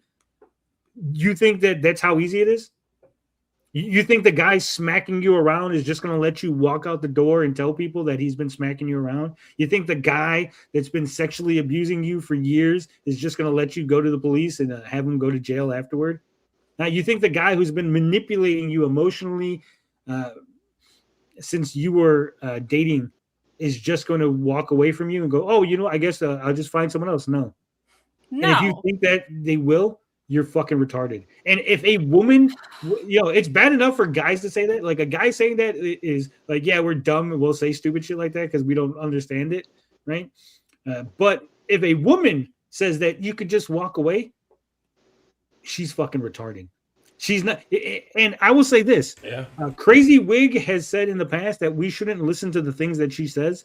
This is one of those things that we definitely shouldn't listen to. Also, they are like completely discounting that he just Riley's greatest strength is his use of words, and he'll say anything, and I mean anything, to keep me around. And for the longest time, I will take accountability that I listened to those words. People will say that I'm not taking accountability, but I listened to him when he said he wouldn't do these things anymore. Also, I didn't know what healthy was, okay? Like, I didn't really have any relationships, and this wasn't a relationship. It was more like a, what is it called? It's like Stockholm syndrome. Yeah, Stockholm syndrome kind of deal. And I believed him when he said that nobody was looking out for me. And so I was like, yeah, you're right. It must be, he's like the only one looking out for me. And he would also say constantly that every time I threatened to break up with him, he said he would destroy my career. Like, every single time. And I didn't know where to go. I was being isolated. And look at him now. He's trying to destroy is very successfully destroying the context that I've had, that shared context that we've had. Like, the shared relationships that we've had. He's turned almost everybody against me. This is what he threatened to do. I left, and he's doing the thing that he threatened. This is why I didn't leave earlier.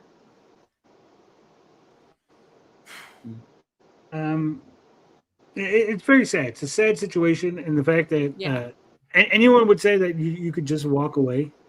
Again, there's emotions, right? A guy smacks a woman for the first time, and then I'll never do it again. I'm sorry. It was an accident. Oh, yeah. And you believe it. You believe those things.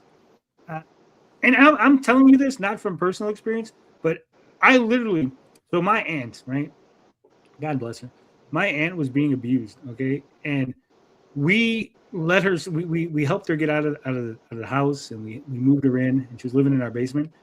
Her husband would come to the house and threaten to beat her up, threaten to fucking have her removed. I'm gonna get her, break windows, right?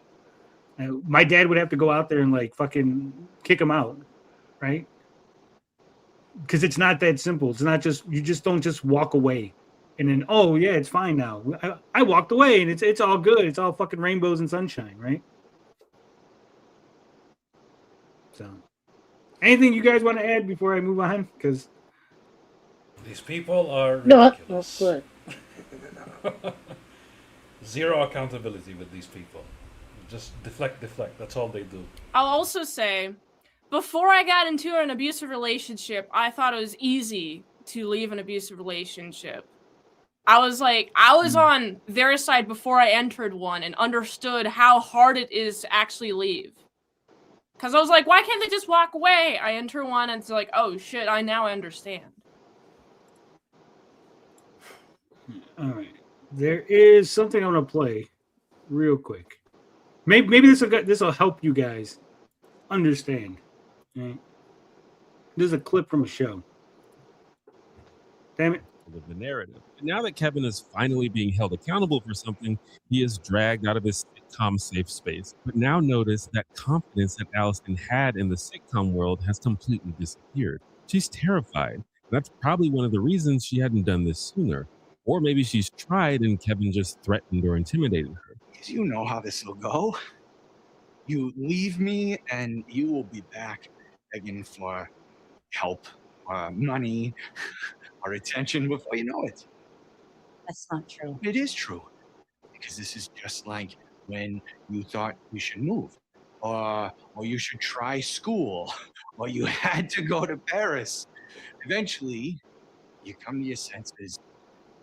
Calm down. So what do you say we just skip this part where you think you want a divorce, okay? These are the things that we don't see in sitcom world. These are the things that we don't see happening behind closed doors. Without me, you will have nothing. Because I will fucking destroy you. Very familiar. Do your worst.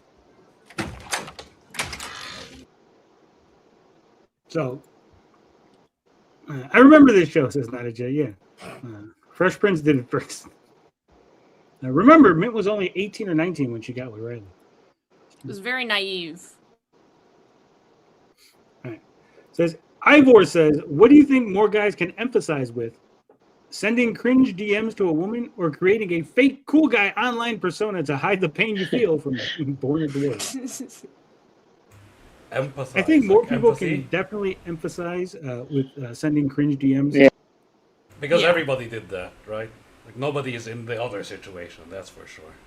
Well, I mean, look, I'm going to say this. I said this before, but we all send cringe DMs. You don't think, guys, your DMs with your girlfriend, wife, you think that they're not cringe because you're in them. Oh, they are cringe. They're 100% cringe. Even if she's even if you go, well, she married me, she loves me, she loves when I say the thing. Yeah, but it's cringe as fuck to other people. That's right? the point. Key word. She Right, loves to it. other That's why people. she accepts Right. it. In my situation, I sent cringe DMs, but the other person was pretending that this was I like this thing, right? So I was like under the false assumption that these weren't cringe, right? Like, oh, this is how you like it. So it's whatever. Stray Beans is backstage, by the way. Stray Beans is backstage. What's up, bud? Hi ho. Guy who likes healing says, dude, I feel ashamed when I read the messages I send to my girlfriend when I wake up in the morning. The live stream after when Mint went to the gym and Riley was being an ass in the car, was that a bit or real? He loves his content, and it was definitely real. He just wants an excuse to do it in public, so he'll say it's a bit, but it's like how he actually feels in that moment. So it was a bit. I mean, it was not a bit; it was real. He was pretending it was a bit, but it was real. Darren Bennett says, EVS says good things about you, Mint. That's nice. And Nigel says, hi ho. Hi ho. Ivor Christensen says, what are the chances Cynic has ever had sex? He claims he's had women coming in and out of his house. He had so many women coming in and out of his house that the neighbors thought he was selling drugs or something. The amount of The fact that women he said coming that, in this and is out. just like Sturgis when he says that he has women on a weekly basis. Weekly just basis, like Sturgis. Back shots on a weekly basis. Yeah. I'm going to say the chances are low, and here's why. Because he gets so angry whenever I mention that I go on a date or have a girlfriend or I'm talking to a woman or I hit on a woman. I go, hey, I'm fucking hit on the woman at fucking work or the woman at the grocery store or something. Like, he gets really, really upset. Like almost like he's jealous or like, no, you can't. Like, I'm not getting any action, so you can't be getting any action. That's where the famous line came from, right? She never liked you, though, Tony. She never liked you. Like, you can hear the vitriol from his voice when he says that. Have you guys seen him? Hey, have you actually seen him? I think it depends on how fast the neighborhood cats are to whether or not he's had sex. right? Look at him. Also, he would like if he was having sex, he wouldn't be so angry. Yeah. EVS did play Hi Ho in his stream earlier today, and EVS said Cynic should put that in the show intro. No. Shut the fuck up. I was Freckle. Yeah, I was on stream with Cynic very briefly, and he said this weird thing, and at the time I was like, is that just some crazy southerner like statement? But he's like, stray man, I take my dates to Wendy's on the first date. And I was like, oh, that's a very odd thing to say. And I realize now he was bragging, but it's like it's a bags of sand comment where he's bragging because he's never actually done anything IRL. So yeah, good one there, Cynic. Yeah. I don't have a go-to spot. Maybe I'm not as cool as some people where they have like every first date's gonna be at this certain restaurant or so. I just like wherever the day takes me, wherever like, okay, let's do this or let's do that, or we're here close to this restaurant, let's go fucking eat there. Oh, what do you feel in the mood for? Maybe that Wendy's has the best mobility ramps. That's all I can think of. they got the urinals, the smallest, so we could pee. Samagogo says, I'm no rocket scientist, but are guessing Eric and Andy Andrew haven't ever sent cringe DMs to a woman. I see what you did there, Samagogo. Oh. But I think DJ Eric has said at one time he was pretending to be straight, so he might have even more cringe DMs. Will the Zeros turn on Eric? He seems to be trying to court the left by backtracking on his criticism of the mainstream. I don't know. I think there's a sunk cost fallacy. He has to do something really egregious before they turn on him. I think they'll more likely walk away from him, not turn, but just sort of disassociate from him. Yeah. Right? Yeah. Who have the Zeros ever turned on besides like EVS after EVS came out against them? Nina Infinity. Yeah, Nina Infinity. She's one. I don't know. I don't follow them, so I wouldn't even know who was on there. Didn't they turn on what's her name? That one chick. Fuck. Nina Infinity? No. The other one. The one that's like it's kind of manly. She got like short hair. She's not gay. She has a boyfriend. Fuck. What's her name? They kicked her out of the event. Like there was a big deal. Like she went to an event and they told her that she couldn't come and they kicked her out. See, I feel it's more like they unperson you because Jesse. they got to pretend. Jesse. Yeah. Jesse. Oh yeah. Milestone, Okay. yes. They unperson you because they have to pretend they're all friends. They can't let like the That's insanity and exactly the jealousy show. Yeah. Disassociate like they did to Melanie Mac. They also Mecha Random. They kind of like. They're kind of like the Hassan Piker crew. They do the same shit. Speaking of Melanie Mac, do you see that she got married? Did she? Yeah. Who's the lucky girl? Someone mentioned something about her having a ring on, but I didn't. I was just like, okay, like she has a ring on. Does that mean Some gay guy? Yeah, who's the lucky beard? Damn. Lucky beard. I don't know his name. I just know he's gay, or he looks gay. That is weird. But hey, more power to Melanie. I'm glad someone can fix her. Aaron must be disappointed.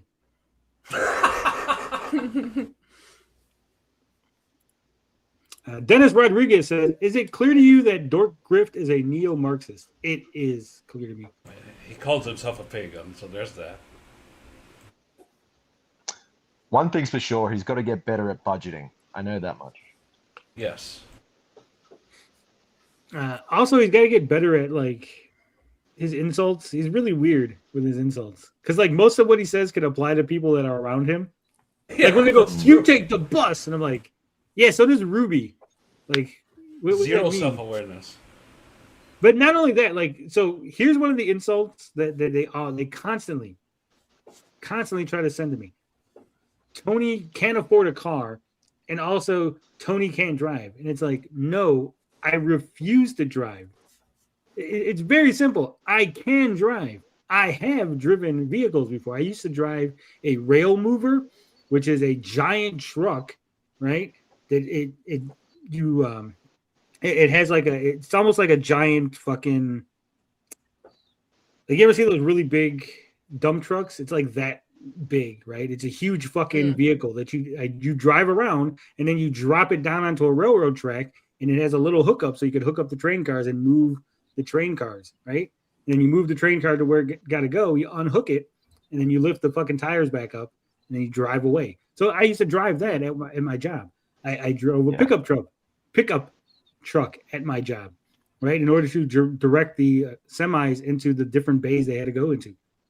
I used to have a Mustang that I would drive around the neighborhood with no license, right? I just don't like driving.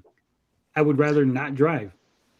Yeah, it's not that odd, man. Like I used to, one of my mates never had a driver's license because he could just get around with public transport, and he's happy Public doing that. transportation. So, Not having a car or driver's license didn't affect him being a decent human being. I mean, my father doesn't drive. Clearly, he can afford a car. My mom drives and drives him everywhere, but he doesn't drive. You know what's weirder than not having a driver's license? Being a dwarf, lying about it, and catfishing a whole community. That's true. weirder than not having a driver's license. That is way weirder, yeah. Yeah. Apparently, there was a Pokemon card unpacking stream that Quartering was getting trolled about it in the chat. Oh, the big Quartering crash out. We really need to cover that. That is hilarious. Soynik and Riley found each other through small stuff. One's a gnome, the other has a gnome-sized peen. Well, don't say the other, because you never know. They might both have the same. Yeah. All right. What can you say about the word players? I can say that there was a lot more of them when Wizard was friendly with me, right? When Wizard left, and I was like, "Hey guys, you should go watch Wizard. He's on his channel. He's live right now. Hey, go support Wizard." There was a lot more people watching him when I was being friendly to him, when I was sending people there. His new friends, they don't watch him. They don't send people there. There's no one going and supporting him. So congratulations, you won, buddy. He told his chat that they're degenerates that can't have female friends without thinking about sex. Yeah. Mint, did you know, according to Ruby, that if a woman is naked, he has to start masturbating? That seems like projection. Because he said, because I told him how we were on that Discord call and we were just talking, and you and Dalish were doing your thing on the other, on the other screen. And I was like, he's like, "Oh, so you guys were jerking off?" I'm like, "No, we were talking, the four guys, and they were like, Mint and Dalish were, doing their OnlyFans content." He's like, "But they were naked." I'm like, "Yeah, but you don't have to jerk off because someone's naked." And he couldn't wrap his mind around that idea. He's like, "No, like if they're naked, you have to you get all horny and then you have to do stuff." Has he never been to an art class where you draw a new figure? You don't start jerking off in the middle of art class. Maybe you don't, Mint. Ruby. Gunnar Ruby, correct. He is a Gunnar. No. No, Mint's right. A lot of Mint's right. self-reports. Mint's right. I've seen Ruby's art. He's never been to an art class. Morpheus says, "I meant the word players group chat, though, with my query." Oh, I didn't. How did I know? Tony wasn't there. Yeah, you're gonna have to ask Finbar. He was the only one there. Yeah, I wasn't in that. And I think that again, a lot of people get very upset because they want to talk shit about you behind the scenes, and then when you find out about it, instead of owning up to what they do, they deflect to, "Well, you should have never seen that." Yeah, I was talking shit about you and saying I was going to destroy your life, but that was in a group chat that you weren't supposed to see, so it's okay. No, it's not okay. It's sad and pathetic. It's sad and pathetic, like when people are in a Discord group chat, voice chat to watch my shows because they're so mad. Man. All right. Let me refresh this because there's a couple more comments. With Mint on panel this time, is there any elaboration to give on pulling up the school calendars? It's become a controversial thing to have been looking into that kind of information. It's been suggested to call the school on Mint about doing this behavior. Man. Wait, what? I'm Hang on, just I sick think I of can her explain lying. this. I think I can explain this. All right. Mint said that when you're a parent and you have a child at school, the school will give you a calendar with events where you can plan out your days and things like that. Correct? Correct. Yes. Mint, did you ever actually say you looked at her school's calendar? I also did that too. Okay, well, explain that. Yeah. So I mean, hold on. Let me interject. Okay. So Mint obviously is friends with Katie, knows where Katie lives, knows where things are at, right? It's like I know where certain people on the panel live, right? Now, Katie was making a lot of excuses. So Mint went, hey, is it true that they have this parent-kid lunch thing, right? Like, so there's a special event going on. So she just said, I'm just curious. Let me look. And she looked on the publicly available school calendar, right? And said, no, that's not there. That's not a thing. Mint didn't have to go to the school. Mint didn't have to go and ask around the neighborhood. You're making it sound like going to a website for, like, right now, there's a school, the school that Tim Pool used to go to, right here. There's right near my house. There's a school, right? And if I said, hey, there's a school event going on, and you knew what the school was, you can go to the school calendar and go, Tony's full of shit. There's no school event going on. He's lying, right? Fact, instead of addressing the thing that saying, oh no, actually they changed the event, Mint's lying, there was an event. They're trying to deflect, and it's like Mint's a crazy person that's gonna like pull up to the school and like harass people. That's definitely not what's fucking happening. No. Secondly, to the original point, you do get a school calendar at the beginning of the year. Not only that, as I had a kid in school, right? You get a school calendar at the beginning of the year, and then when an event is coming up, they usually send you reminders. Hey, here's a reminder that a school event's coming up. Thirdly, your kids usually tell you, when you talk to your kids, when you have a good relationship with your children, they go, Mom, we have this event coming up next week. Are you going to be there? Are you going to be for the mom-kid luncheon next week that's happening? Mom, what are we going to eat at the luncheon when we're there together? So you would think that a person who's a really good parent, who's always taken off to do the things with their kids, would know maybe days ahead of time and not schedule the stream and then have to go hours before the stream starts. Go, oh, by the way, I'm canceling this stream to go do a kids event at my school, right? You would think that you would have known that months in advance. And if you didn't know it months in advance, weeks in advance. And if not weeks, at least days in advance, right? The fact that you're waiting to, it's 3 hours until the Good Morning Comicsgate stream, and suddenly you remembered, oh, fuck, I have to go to my kid's school to do a thing. I think that speaks more of you than me. Very disorderly, right? I don't think it's I disorganized. didn't go to her school physically. That's like retarded. I checked on, I don't even know which school they go to, but I know the school district. In the school district, there's like a list of all the schools and their events, and I checked, and like every time she calls out because of, oh, there's this thing happening at school, I look, doesn't exist. So. Yeah, I'll be honest, right? Being a parent is like hard work, and you can be like caught, short-handed by stuff. You can be caught by surprise by stuff. But Mint's also right. If it's an excuse that's been used multiple times, and if Mint's finding out that it's not true, then it's a little messed up. So I'm not going to throw Katie totally on the bus. Like, being a parent's difficult, but there's another side to it as well. I mean, being a parent is difficult, but again, like, once in a while you go, oh shit, I messed up. I forgot that there was an event. I thought it was a different day, right? But like the constantly, and again, I think it's just an excuse. Instead of just saying, hey guys, I don't feel like doing Good Morning Count. I'm sick today, or I'm tired, or I just not feeling it, or there's just no content, or just don't want to do it. She has to use this, what's the excuse that's going to get her head pats? Oh, I have to go do a thing with my kid, guys. And everyone goes, yay, Katie's being a good mom. And so she gets to take the day off, plus get fucking head pats, right? Yeah. Instead of just going, hey, I'm not doing it, and then maybe some people might be upset with her, right? I very often take the day off, and I go, hey, guys, I'm just not doing it today. Right? I just think it's retarded to like clutch pearls over something like this. Like, that's what, Church of Mongs does. Like, who cares? I'm not like, clutching pearls. People are She asking. made she made an excuse. It's not the end of the world. Like, so who cares? Like, nothing burger. Move on. I mean, it's like if it's like once or twice, once in a blue moon, it's like whatever. But she constantly, it's like almost every other time she uses her children as an excuse. Not to mention, if your kids fuck up your schedule this much, don't promise these days. Just say I'll do it Mince. whenever I can. This is what I'm talking about. Morpheus in chat. He says, yeah. It was also said Mince is a crazy stalker and to notify the school about doing that. That's what I'm talking about. These guys. I didn't contact the school at all.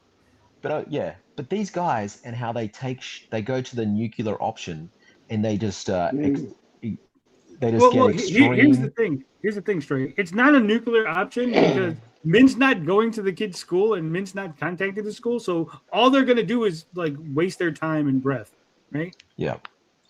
What I think's amazing, right, is they've got all this energy to A-log Liam, A-log Mint, go through and dissect, like come up with theories about what they meant when they said this, what they meant when they said that. What if these A-loggers went back through their own streams and listened to what Sydney was saying when he was bragging about women coming in and out of his house, when he was bragging about, you know, being a Chad? Go back and A-log all that stuff, because I guarantee 90s, DG, Ruby, the rest of you guys, I guarantee Cynic was there spinning more lies and bullshit than Liam ever did. And you guys know it. That's true. All right. Sambagogo says, and this is the last thing we'll say on this. Damn, people are calling me out on my highly questionable conduct. So, shucks, guys, I'm just a mama with kids and I'm just a girl. So my dumb simp army will always excuse me. Yeah, that's what it is. CJH says, will you be drafted and are you ready for World War III? Have you repented? Do you have a bunker? This counts as one question. There are no periods or question marks. I'm ready for World War III. I'm ready. Let's do it. Please. I've repented. Please. Yes. I don't. Here's the thing. This might be controversial, right? And people might want to clip this and to throw it in Tony's face. But I believe in God, and I believe that we are all made in God's image, and I believe that God is infallible, and He knows all. He knows what we will do before we even do it. And as such, everything I do falls under God's purview. And so I'm doing only what He wants me to do. So all the things that you might think are bad, actually God wanted me to do them, and I cannot do anything other than what God wants me to do. And so I have His will be done. My conscience is clear, right? I mean, you can't argue with the logic. God knows everything. He knows all that is, was, and ever will be. So He knows what the conversation was going to happen before it happened, which means I have to do the conversation because God knows it and God can't be wrong. If God was wrong, then He wouldn't be God. You've been lawyered. Could God Jesus? Could God heat up a burrito in the microwave to be so hot that He couldn't eat it? No. What do you mean, no? No. Which part? Because God could never heat up anything past. It's like a limit, right? God can lift a burrito and eat a burrito as infinitely hot. So you could never make a burrito hotter than what God's limit is. But if God can do anything, why can't He make it hotter than the infinite hotness? I didn't say He could do anything. Okay. Too deep. Fair enough. Also, that's a Simpsons reference. Simpsons did it. Homer Simpson asked that to Ned Flanders, and Ned Flanders goes, oh, "You want to talk religion?" He's all excited. Yep. Beefy Bites says, "What is the last mainstream comic you bought?" I'll give this to the panel first. Straight Beans, what's the last mainstream comic you bought? Mainstream, I bought. Well, I read on my iPad, and I've been smashing tons of stuff. I've been there's I hate to say this, but Mark Waid, he's doing a really good job on Batman and Superman World's Finest. A really, really good job. And he did this thing that was unintentionally really funny. And I'll explain this like really quickly, but this comic book, it's set like with the Silver Age characters. Batman and Superman are Silver Age characters.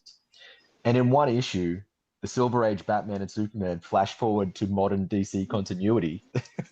They see Lois Lane. Lois Lane comes up and goes, blah blah blah. By the way, your son's hanging out with his boyfriend. And they cut to Superman and Batman, and they're shocked by what Lois just said to them. They're shocked into silence, and I was like, "Oh, Mark, I don't know if you meant it that way, but it was kind of funny." But yeah, I've been reading a lot of DC. The physical books I'm buying are a lot of Image. I'm loving the power fantasy. I reckon that's awesome. And I've read a lot of the Ghost Machine titles. They're very good as well. I don't think those count as mainstream. Yeah, but yeah, Image? I read everything else on the app, so I don't need to really bother about that. George, what's the last mainstream comic you bought? Superman vs. the Amazing Spider-Man. Nice. What about you, TJ? What's the last mainstream comic you bought? Oh man, I was gonna say IDW Ninja Turtles, but does that count as mainstream? No. Yeah, the last thing I read was the Miles Morales saga, which I talked about the other week. I know Otto's answer because he just bought the Daredevil Born Again series. Well, actually, I bought Civil War to read that. That's what I bought.